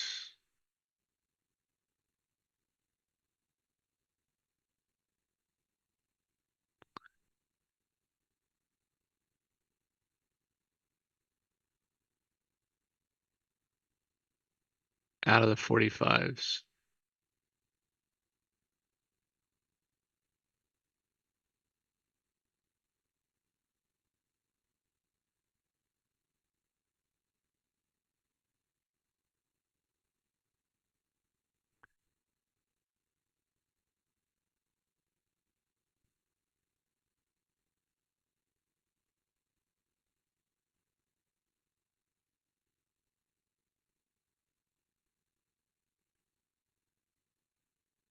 72, drop in the 50s.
All right, flying 50 through 70, do an audit, make sure what you think you have is what you've got.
Jitesh, are you on?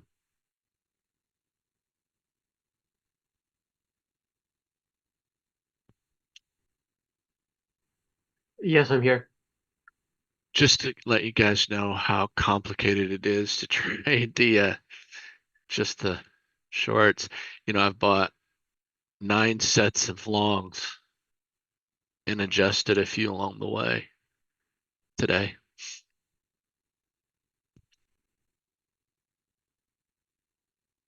You mean Yeah. for Tay's account? Yeah.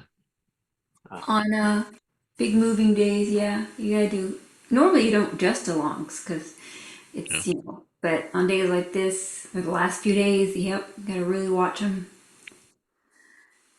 Makes it much more complicated.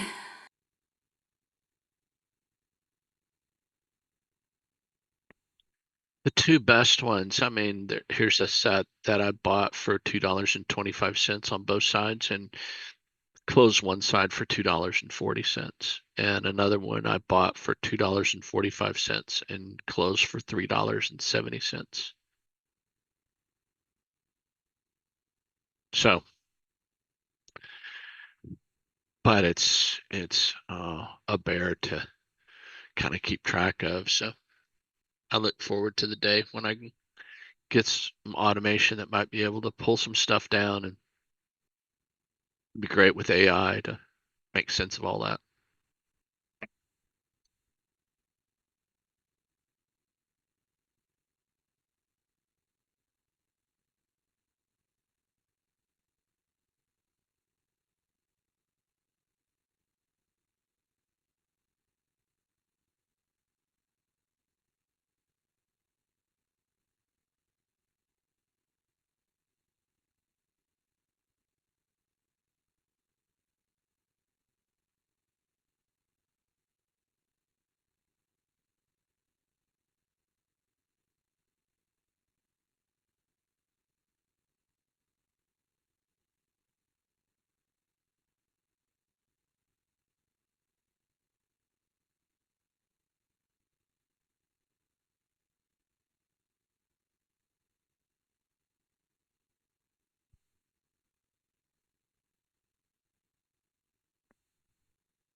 Tash, would you have any time this weekend to talk about some automation plans?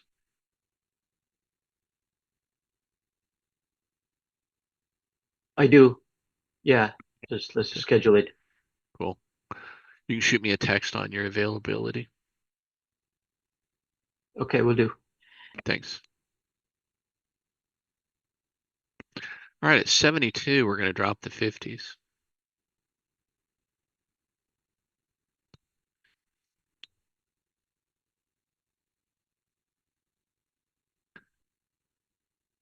Drop in the 50s.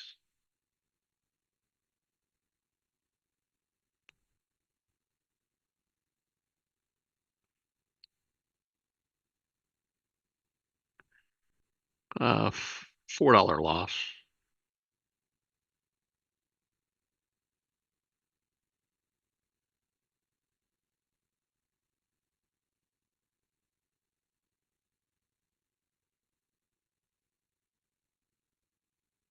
$72.50, we'll add the 75s.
Ideal close is 66, 62, 50.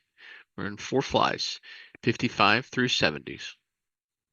Run an audit, make sure what you think you have is what you have. Measure twice, cut once. Carpenter's rule. Copy.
All right, I'll be right back.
7250 will add the 75s.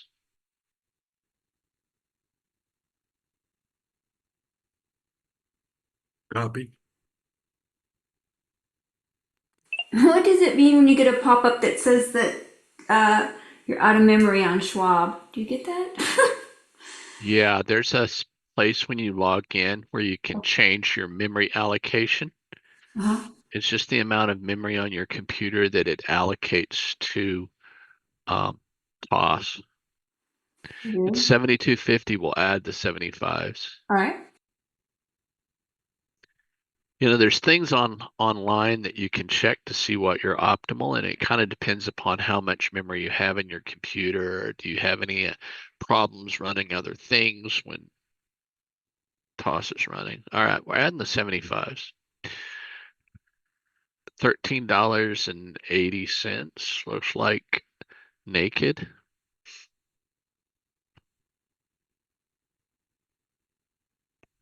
$13.25 with wings. Back when I had problems, you know, running everything, I'd do different allocations.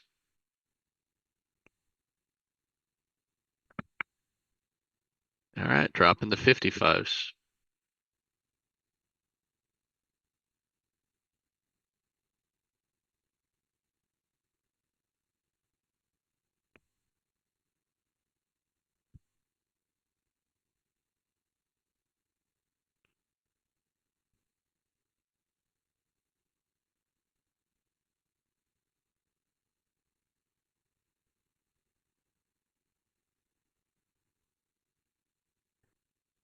If your computer seems to be running fine and doesn't have memory issues, I wouldn't mess with it. But if it doesn't, you might check a Reddit, Google things like what's the best settings for TOS, and it'll tell you the best allocation. Yeah, I mean, my computer's pretty new, but I haven't had this is the first time I've run into this problem, or where that pop-ups come up. But everything seems to be working fine, but I just got that pop-up.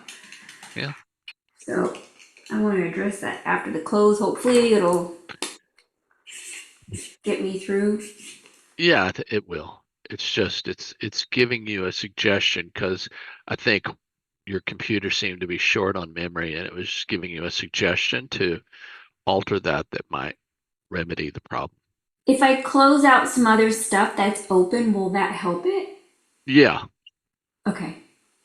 But in the future, if you want to run all of that and TOS, it might be best to, you know, it's mainly trying to make TOS, you know, run at its peak performance.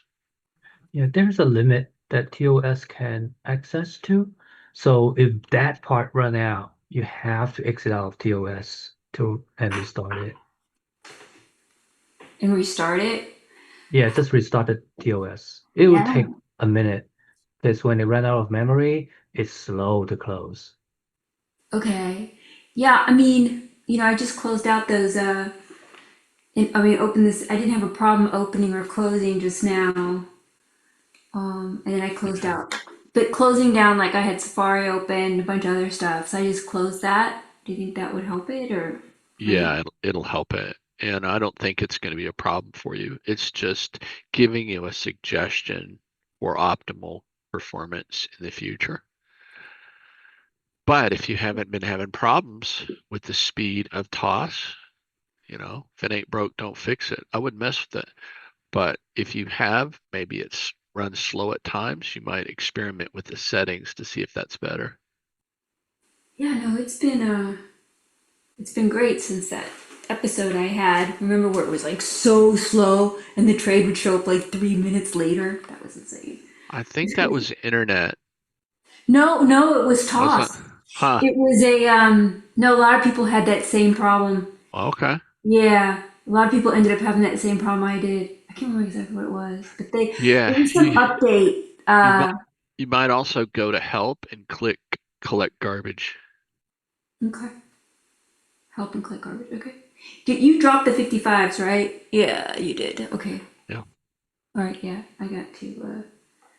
I'll drop those at 76.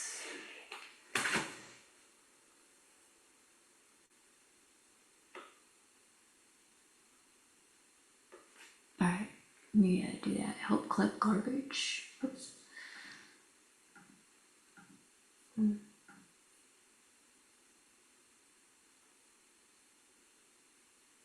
Is it help system collect garbage? Yes, that's right. Okay.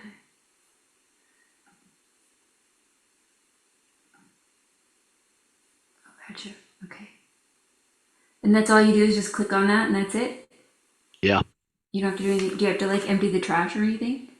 No.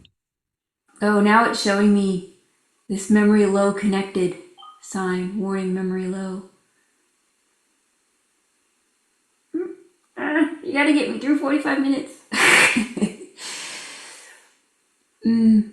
So maybe if I just restart it, that might help it. Yes? Oh, I wouldn't mess with anything till the market's over. Even if you have that memory low connected, it says right now. I mean, it seems to be running fine besides that. Yeah, I still wouldn't mess with it, but you can. I mean, if you find a spot where you think you got a few minutes, if you got time to reset. Yeah. Well, I still got those 55s I need to watch, so maybe after that. Yep. Hey, Sparky, Hello, Donovan. how many of Peter's Monday gold puts do you have? Yeah. So on the subject, I got three. I'm not doing 8. So Peter Rezenchuk is super bullish on gold at 4,700. He sold 8 naked 4,000 puts for Monday on gold. I have 3. How many do you have? 6. You have 6. Yeah, I'm good at 3. I'm not gonna do more than that. 3 gold naked puts. So there you go, Dale. I sold a gold put expiring in 11 days though. Okay, yeah, he has it for Monday, the 4,000 puts. He sold it anywhere. He sold 8, starting at $1.20 up to $2.50. Mine were 38.30 puts. 38.30. Okay. 11 days from now. Oh, you know what? And I got $5.70 for them. I'm gonna bring up Toss on another computer just in case. Hey, Sandra, Yeah. go to your help tab in TOS Uh-huh. and then go to system. And then over on the right, there's a place where it says collect garbage. Yeah, I did that. Yeah, that will just do at least temporary till the end of the day. And then I would definitely do it from your start menu and then just up your memory on that side. Okay. All right, thank you. Up the memory. Okay. Yeah, today's the first time in a long time I've had this problem. Well, there's posts on Reddit. People will chime in on what they believe that your optimal settings are for that memory. Okay, cool. I can't recall offhand what it was. Yeah. And it kind of depends upon how much memory your computer has. Okay. There's also some settings on your computer where you can rank order kind of how memory gets allocated. Like, what are your priorities? Okay, cool. Yeah. Hey, Dollar Bill, you've traded UVXY before. Am I correct? Yeah, lots of times. Lots of times. Well, I sold puts on it, I think at like 12, and then it went down below 12 and I got assigned. And then I sold calls on it for 12, and now it's in the money. So I'm about to lose it. But, VIX took a shot down today. So what I'm thinking about doing is just selling another $12 put, and just keep doing that. Well, I think I had the same short put that you did, and I got assigned.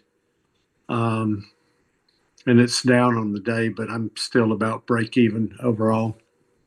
Right. But I haven't been selling calls against it. Yeah, I have stock UVXY that got assigned, Right. and then I sold a call on it, and it's, at 12, and it's about to get assigned again. So I'll be out of it. So what I'm looking at doing is just selling another $12 put. starting it maybe today. Yeah, not a bad idea.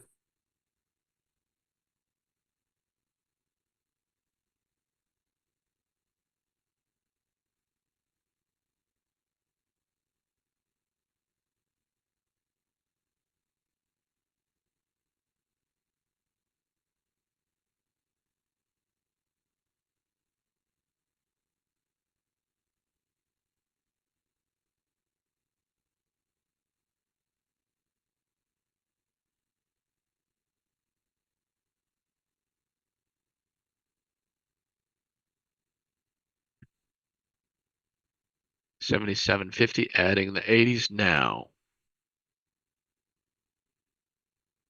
$12.60 naked.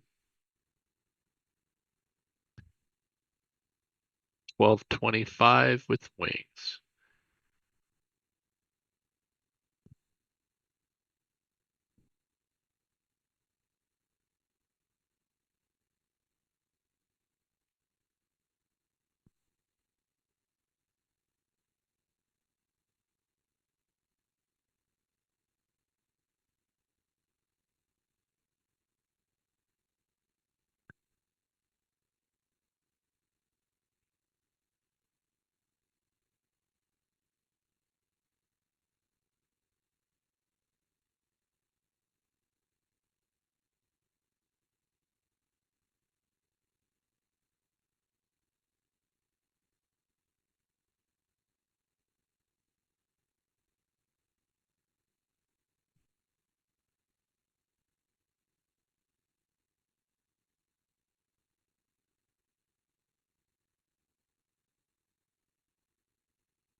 EVXY doesn't have great liquidity.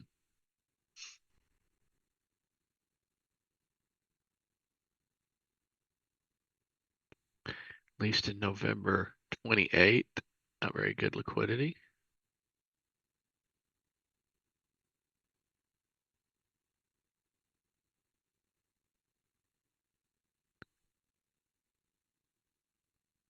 January looks a little better.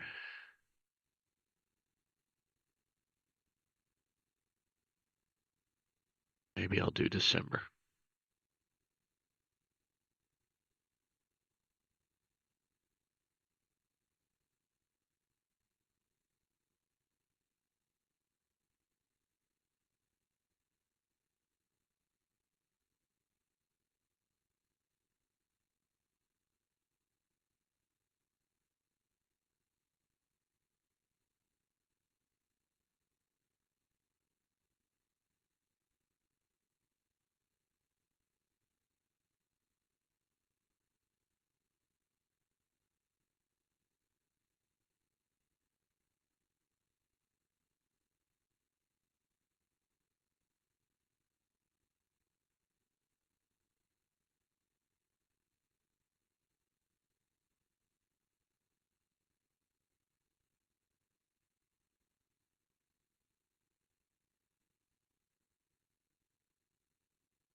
All right, 68, we're gonna drop the 80s.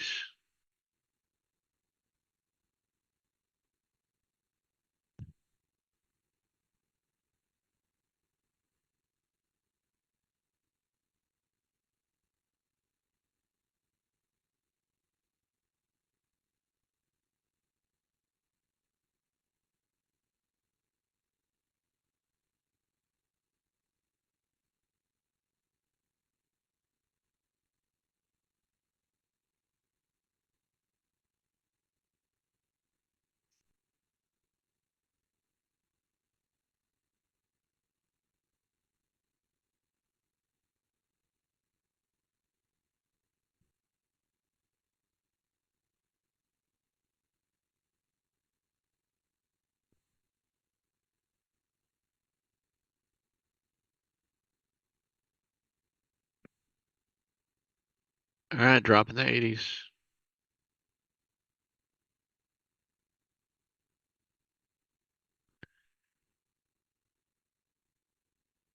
$3 and change loss.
Well, I loaded up TOS on another computer, so in case this one goes kaput on me, I can trade on the other one. Good idea. You might build like a device, have a welder come in and build you a case and dump sand on it if it doesn't. As long as you don't have any fire hazards, you don't need Just put a blanket over it, and nobody even know what's going on. Put a blanket, throw it out the window onto your roof. At least you're alive, okay? Oh my god. But Wesley, I mean, I feel so bad because that must have been a terrifying experience. So I'm just glad his family was okay. But wow. Yeah, me too.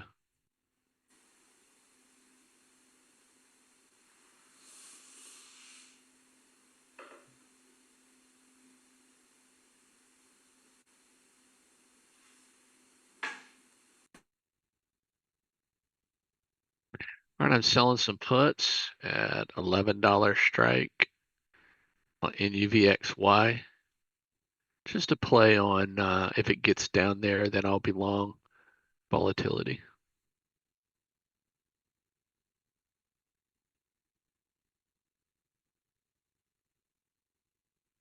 I just have some shares of VXY. I do too, but now they're in the money with my calls, so I'm letting them go, and so Oh, I see.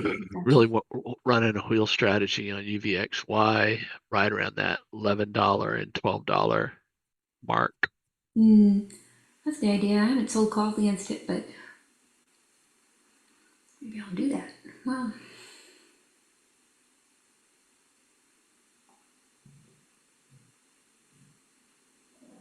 let's see.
Hey, Wesley.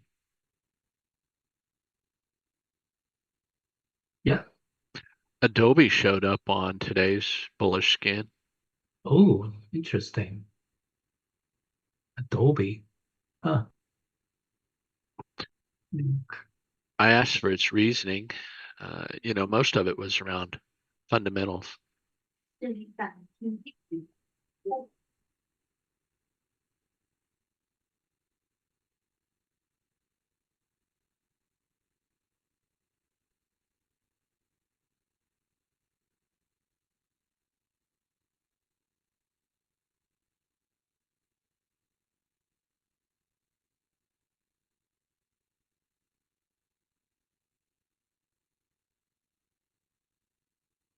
Wow.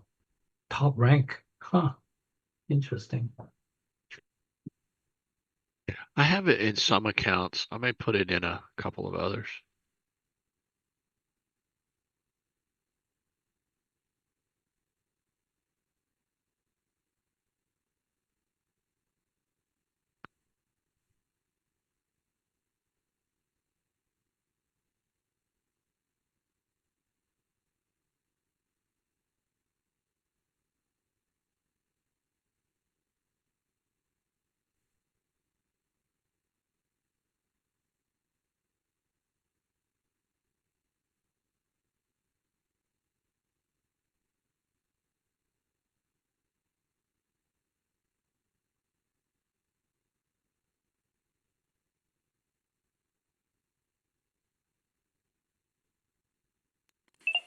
Gustavo's getting nervous with it being too calm. We can't please you, Gustavo. He wants some music to reduce the tension. Oh, okay. Mike Jackson has the perfect song, Danger Zone. How about if I just sing it? Highway to the danger zone. Not the same thing. Yeah, no, not that close. We need some nice smooth jazz to smooth us out here a little bit. All right, one at a time. You got to Real pick smooth. highway to the danger zone first, All right, and then okay. you pick a nice calm Smooth one jazz. for you, Fred. Okay. Give me something specific.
All right, what do you want?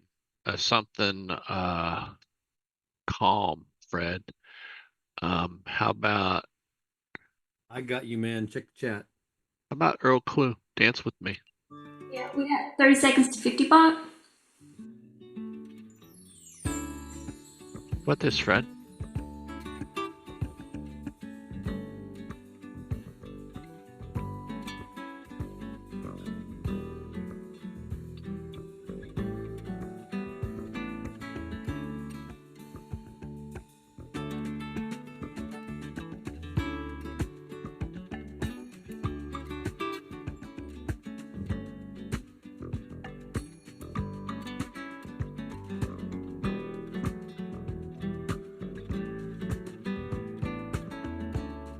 What do we got? Slightly bearish?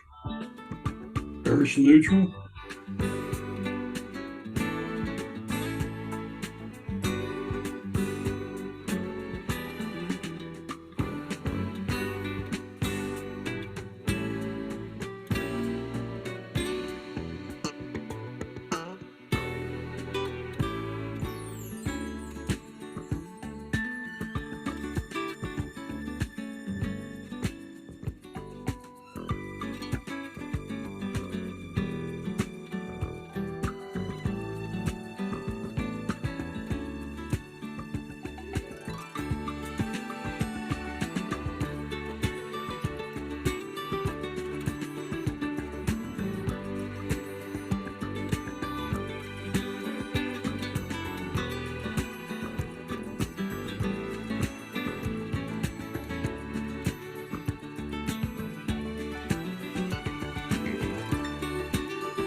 Order partially filled.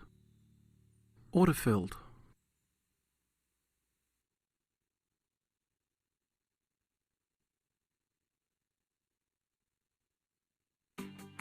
At Kroger Pharmacy, we make it easy to get flu, COVID, and RSV vaccines. They're available at no cost to you with most insurance plans. No appointment needed. And we're open weekdays, weeknights, and weekends. Order So partially come and filled. visit us when it's most convenient Order for you. filled. Kroger Health, a world of care is in store. Vaccines subject to availability. No cost to you with most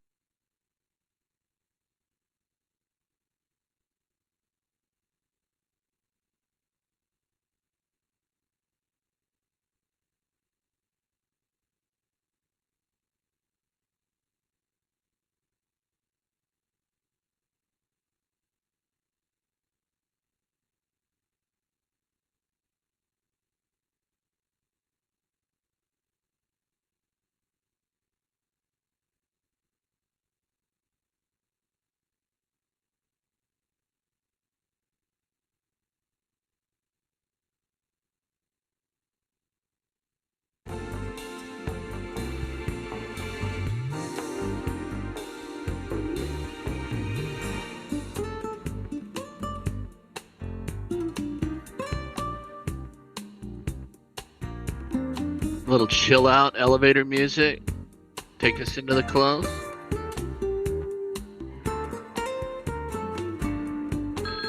Very nice.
Order partially filled.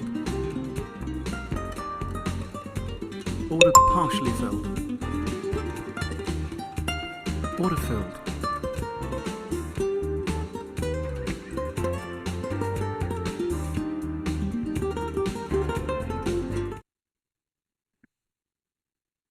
You want to give the 75s a little bit more room?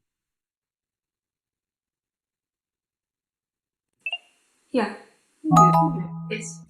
I think so. Okay. Done. Would you give it 2? I'll give it 2 more points. Okay.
All right.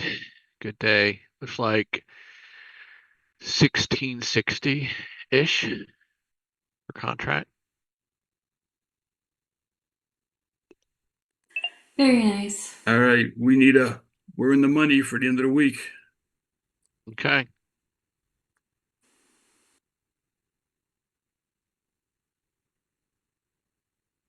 By popular request. Thank you. Yep.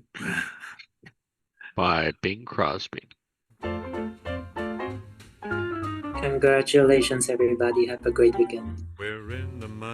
Thanks, Jim. Did you get do well, Jim? Yes, almost same as Dale. Thank you. Awesome. We're in the money, and the skies are sunny. Old man trouble, you are through, you done us wrong. We never see a headline about a bread line today. And when we see the landlord, well, we can look that guy smack dab in his good eye. We're in the money. Come on, my honey. Let's spend it, lend it, send it, rolling along. We're in the money. Yeah, money.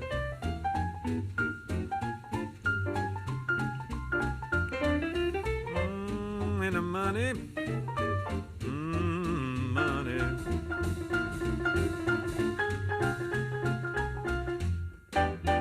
We never see a headline about a bread line today. And when we see the landlord, we can look that guy smack dab in the eye. We're in the money. Come on, my honey. Let's spend it. Let's lend it. Let's spend it, lend it, send it rolling along.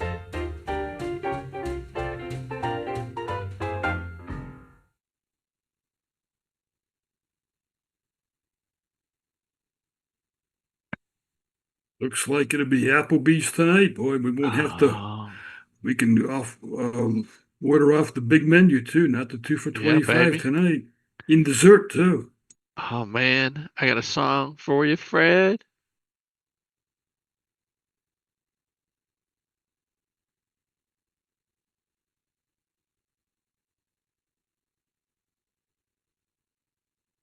Real quick, Dale, before you start Yeah. that, can I ask you a question? Because I'm getting a question regarding your hedge fund. And the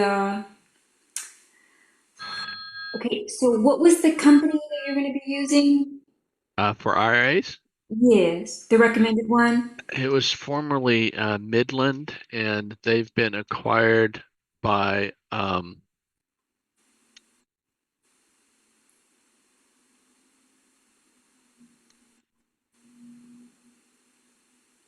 hold please.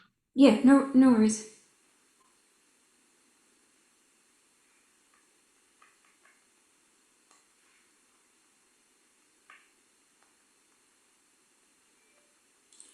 Are you going to maybe send out a set of instructions for that? Like, I know you talked about it earlier, but now The name of the company is Equity Trust. Equity Trust. Okay. So what I'll do is they have sent me kind of a process. So anybody that's interested, what I'll do is I'll do a 3-way email with the company. Okay. And they've got a website that'll kind of walk you through the process. So if you're thinking about using them, it might be good to just kind of be familiar with the process, and that way you can dial it in to decide if it's right for you. The big picture is they package your money in the IRA so that it doesn't lose its tax status, and they do the annual reporting into you and the IRS to make it comply. And I believe the cost the first year is $550. After that, it's $350 a year. And NK has experience using them, likes them, shopped around a number of companies before he decided to use them. He's the one that referred us to them. And Rita Woods is our contact there. And I'll post her name and phone number in the chat. Cool. But from there on, that's just kind of the big picture of it. Okay. Any details, can be covered by the expert Rita in a three-way text message, a three-way email. Cool. Awesome. Okay. There's only a handful of people who are interested in IRA. If there were more, I think I would go to the effort of putting together maybe a one-page slide about their process. But so far, Pansy, and she already has somebody that she's going to use, her folks. So Sandra, you're a maybe. And I'm not sure who else. Yeah, you got someone else too. Okay. Yeah. Okay. So, But I'll do it so that I can learn the process because I'm probably going to do both, that your IRA and then regular. Okay. So, yeah, so maybe I'll do it so that way I learn the process and all that. Okay. Stuff. Yeah. Okay. Would you like for me to set up a three-way email with Rita? Yeah, Between that'd be you cool. and I and her? Yeah. That way. Okay. Yeah, cool. What's your, and you want to type in your email address? I think I know it, but. Yeah. It's askalaska@gmail.com. Doesn't really get much easier than that. But I'll type it in. There you go. Askalaska@gmail.com. Okay. Yeah.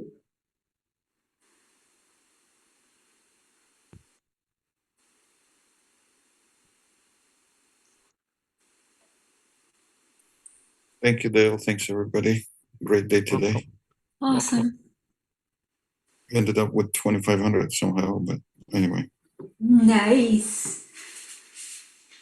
Yeah, but I've been getting in and out of flies earlier. And so some of the flies were supposed to close with the loss. I ended up break even or a little bit over, So like making $100 there, a couple $100 there, breaking even. But yeah. Okay, that's funny that you say that because I was doing kind of the opposite today and holding them a little bit longer. Now I started late. I started much later. I didn't start until after Trump took Zelensky in. So yeah, that's right. How much did you end up with? So yeah, I started. I haven't completely calculated it out yet. I'm going to do that in a second. But I started at 1:30 Eastern, and I think I'm up around 2,800. Wow, that's awesome. Yeah, and the reason is because I still have the. Oh, you have the wings from 75. yesterday. No, I have the 75s. Oh, 75 white. Okay. Yeah, so I have 5 flies that went into expiration versus 4. I held the 75s longer. Oh, okay. Yeah, so, and then it dropped down, and then, so I got to keep those. But I did take larger losses, like on the 35s and 30s, 35s and 40s, and Dale did, I'm pretty sure, yeah. Mm-hmm. I held them a little bit longer than I should have. But because I got to keep the 75s, 75s, right? Yeah. It worked out for me today. Yep. All right. Have a great weekend, everyone. Thank you. Sandra, I did send you an email. So a three-way email with the company. Awesome. Thank you. Welcome. If you decide for any reason you don't want to do IRA money, just no problem. Just well, people are asking me, so at least this way I can if they're, I don't know why they're reaching out directly to me right here, but they should be reaching out to you and me, I guess, or just you. I mean, just you. Yeah. But at least this way I can kind of I'll copy you in. I'm gonna forward it, and then I'll copy you in so you can at least see that. Yeah. Okay. And NK's got experience doing it, so he's crossed that path before. Okay, hey, cool. Dale. Yes, sir. I also used Midland for about 5 years for a real estate investment. Okay. In an IRA. Okay, nice. So I have experience with them. Perfect. Also. Well, they seem to be very reputable, and that's what they do, and they specialize in that area. So what will happen is they'll coordinate between the investor and the fund admin person, and yeah, three-way coordination. And the time frame is, I think starting the process, maybe getting some paperwork done in November is good. Okay, cool. So that's Rita. All right, awesome. Time to send some spam email. If I get some, I know it's you, Adam. Exactly. That's Adam. Again. Adam spamming me again.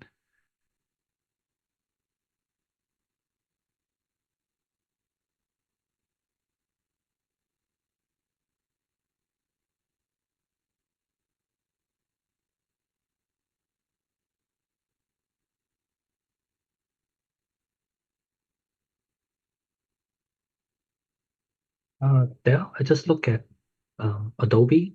Yeah. There's a new scoring system I put into the AI. It's called B3. Okay. It is contradict to the TA score, interestingly. Okay. It says strong bearish regime. On Adobe? Yeah. Dope. Yeah. Let me copy and paste it. Do you want me to copy and paste into Discord or in Zoom? Sure. Let's see.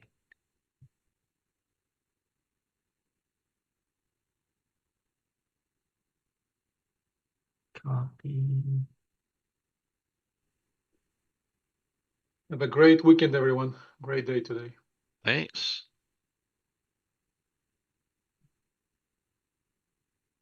I'll put it in Zoom.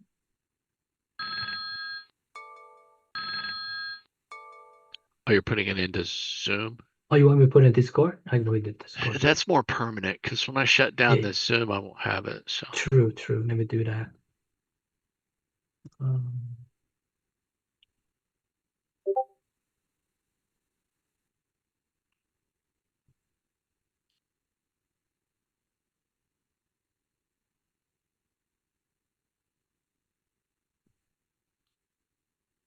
All right, 1974 for me today. nice, Fred.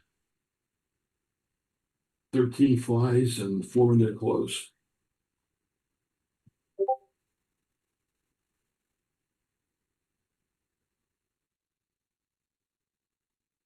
$19.17 for me. Good job, Dale. Good job to you. Hey, you can buy some rounds at the football game this weekend. Drinks are on the dollar bill. There you go. Our starting quarterback's hurt. That's right. Might be ugly. Yeah. But Matt and Maddie will be here this weekend for the game. Nice. First time we've seen them in about a month. So that'll be nice. Yeah. Well, Fred, I would be remiss if I didn't play your song to launch the weekend. And it may not be the one you're thinking about. Oh yeah. There we go. Knucklebeast tonight. Fred's got his charts, he's ready to go. SPX is moving the premium flow. They just tick and wings are tight. If the close comes sweet, it's a victory night. If Fred wins trade and iron flies, it's an Applebee's night tonight. Mozzarella sticks and riblet fries, celebrate those gamma highs. Raise a glass, the spreads were right. It's an Applebee's night tonight. Fred wins trade and iron flies. It's an Applebee's night tonight. Market danced, but Fred held strong. Watched the candles all day long. He dropped one fly and caught the next. Now he's cashing in checks with T-bond respect. If Fred wins trade and iron flies, it's an Applebee's night tonight. Mozzarella sticks and riblet fries. Celebrate those gamma highs. Raise a glass, the spreads were right. It's an Applebee's night tonight. From open bell to the final close, Fred played the range and everybody knows. The group's on Zoom, they're shouting his name. Ironfly legend in the options game. Final, if Fred wins trading iron flies, it's an Applebee's night tonight. Mozzarella sticks and riblet fries. Celebrate those gamma highs. Raise a glass, the spreads were right. It's an Applebee's night tonight.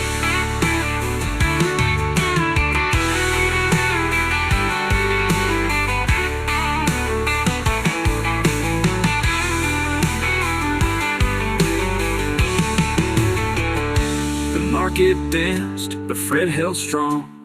Watched the candles all day long. He dropped one fly, then popped the next. Now he's cashing in checks with T-bond respect. If Fred wins trading iron flies, it's an Applebee's night tonight. Mozzarella sticks and riblet fries. Celebrate those gamma highs. Raise a glass, the spreads were right. It's an Applebee's night tonight.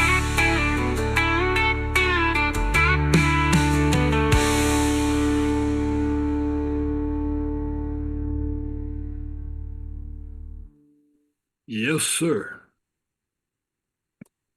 But Adobe actually, it is bearish. I read it again. It was just the fundamental that boosted up to the top. Okay.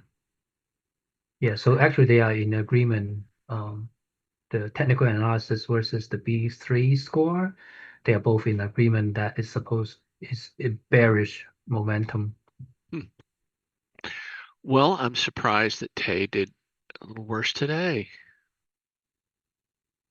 It's that whole wing thing, I guess. Yeah, it's the wing thing. When the wings are so expensive and you're so far out and you drop flies, you get really hurt on. Like, how many flies did you have today? Hold, please.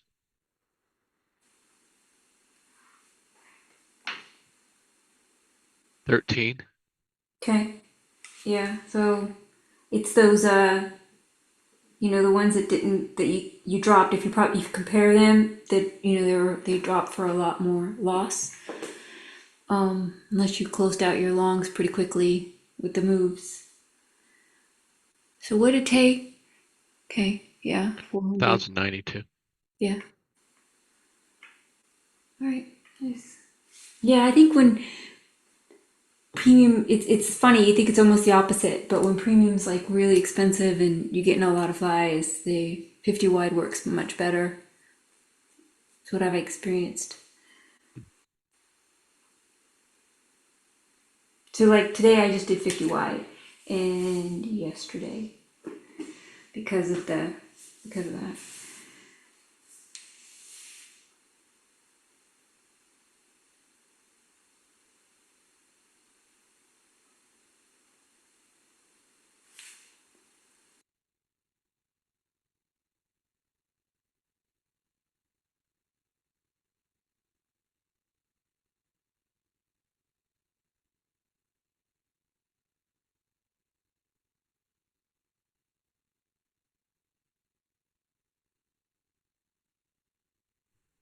All right, Dale, thanks very much and have a great weekend. All right, thanks. You too.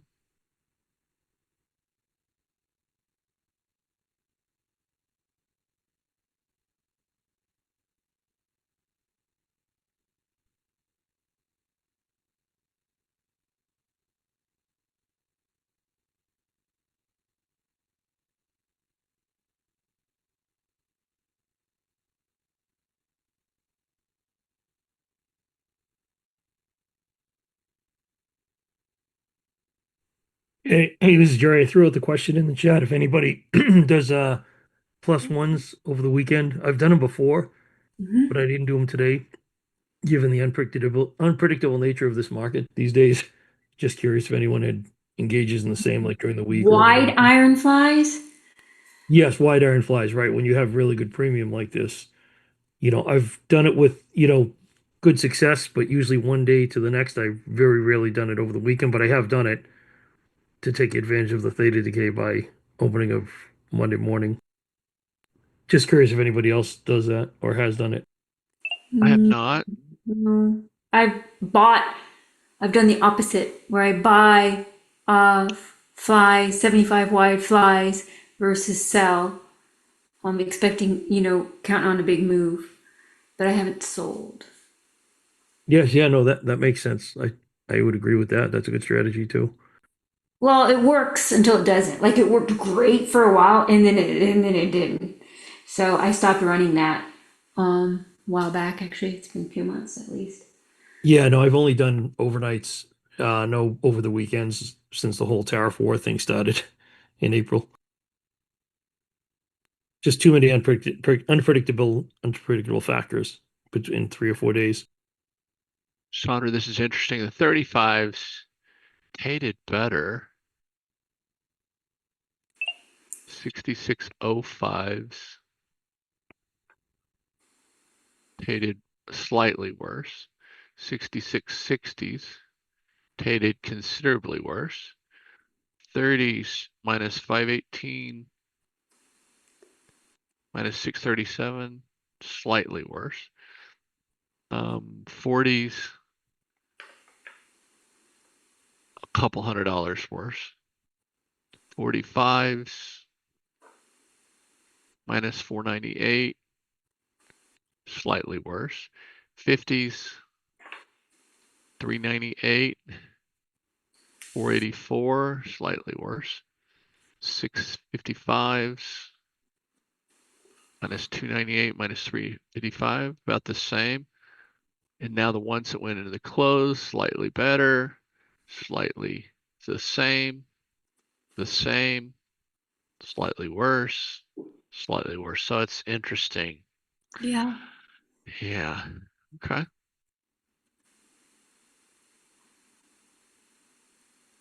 Yep.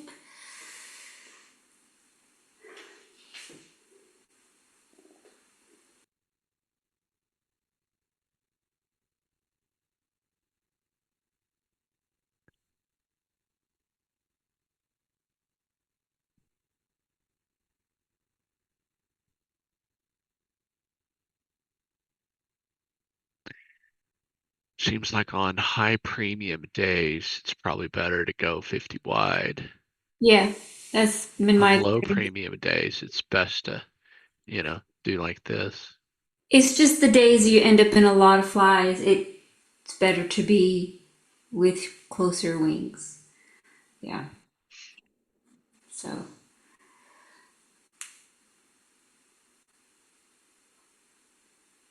not only that, so like that day I took a big hit. Was it Tuesday? We were looking so good, and then it all went to crap. I got hurt a lot more than most people because I was so wide and I couldn't get out, and then I dropped the flies, and then what? But in those few seconds before I went to go close out my longs, the premium had already contracted again, so I didn't get out for. So I didn't get that benefit. I closed out longs for a profit like 300 whatever versus more like 1300. So yeah, but I was looking really pretty until then.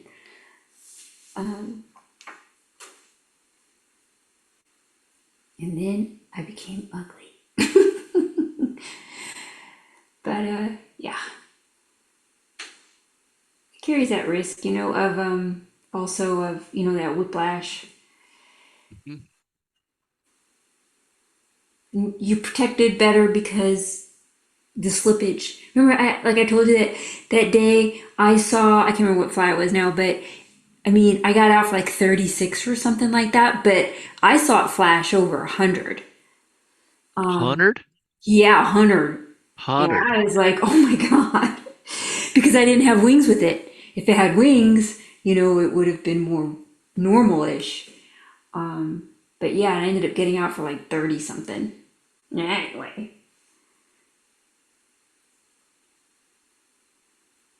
Yeah, that was a crazy day.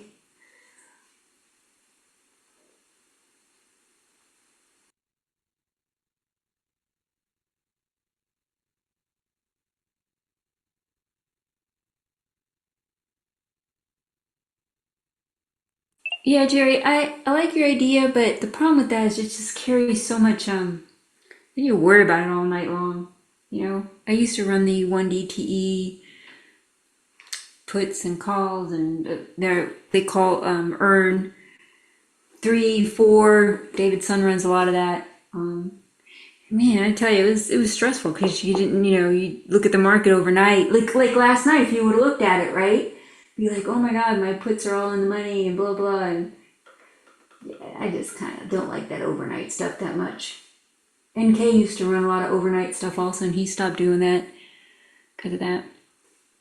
Mosquitoes are a little bit better because mosquitoes is a debit, so the max loss is capped at what you pay for it. Yeah, you're just counting on a win, on a move. But these days, the mosquitoes would cost a fortune. I mean, I'd pay like $6,800 for one, $6,800 for one SPX debit, and so it's expensive now. I don't know how much it is now, but I'm sure it's a lot more. So.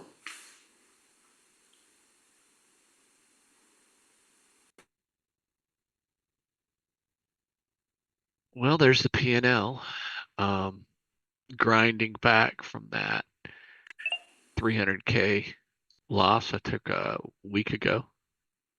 Looking good. Yeah, grinding back. Very nice. All right. Well, good trading, guys. And take Henry out. And we'll chat with you guys on Monday. Have a wonderful weekend. Everybody have a great weekend. Thanks everybody for the help and Fred. everything today. Yeah. Thank you. Have a Nice great weekend, weekend. everyone. All right. Good night, everybody. All right. Have a good weekend, everyone. All right. Have a good weekend. In the words of Gino, arrivederci. Yeah, arrivederci. Arrivederci e buonanotte. Away. Yeah, Good night. I couldn't have said it Good better night. myself. Yep. Good night. Good night. Night, guys.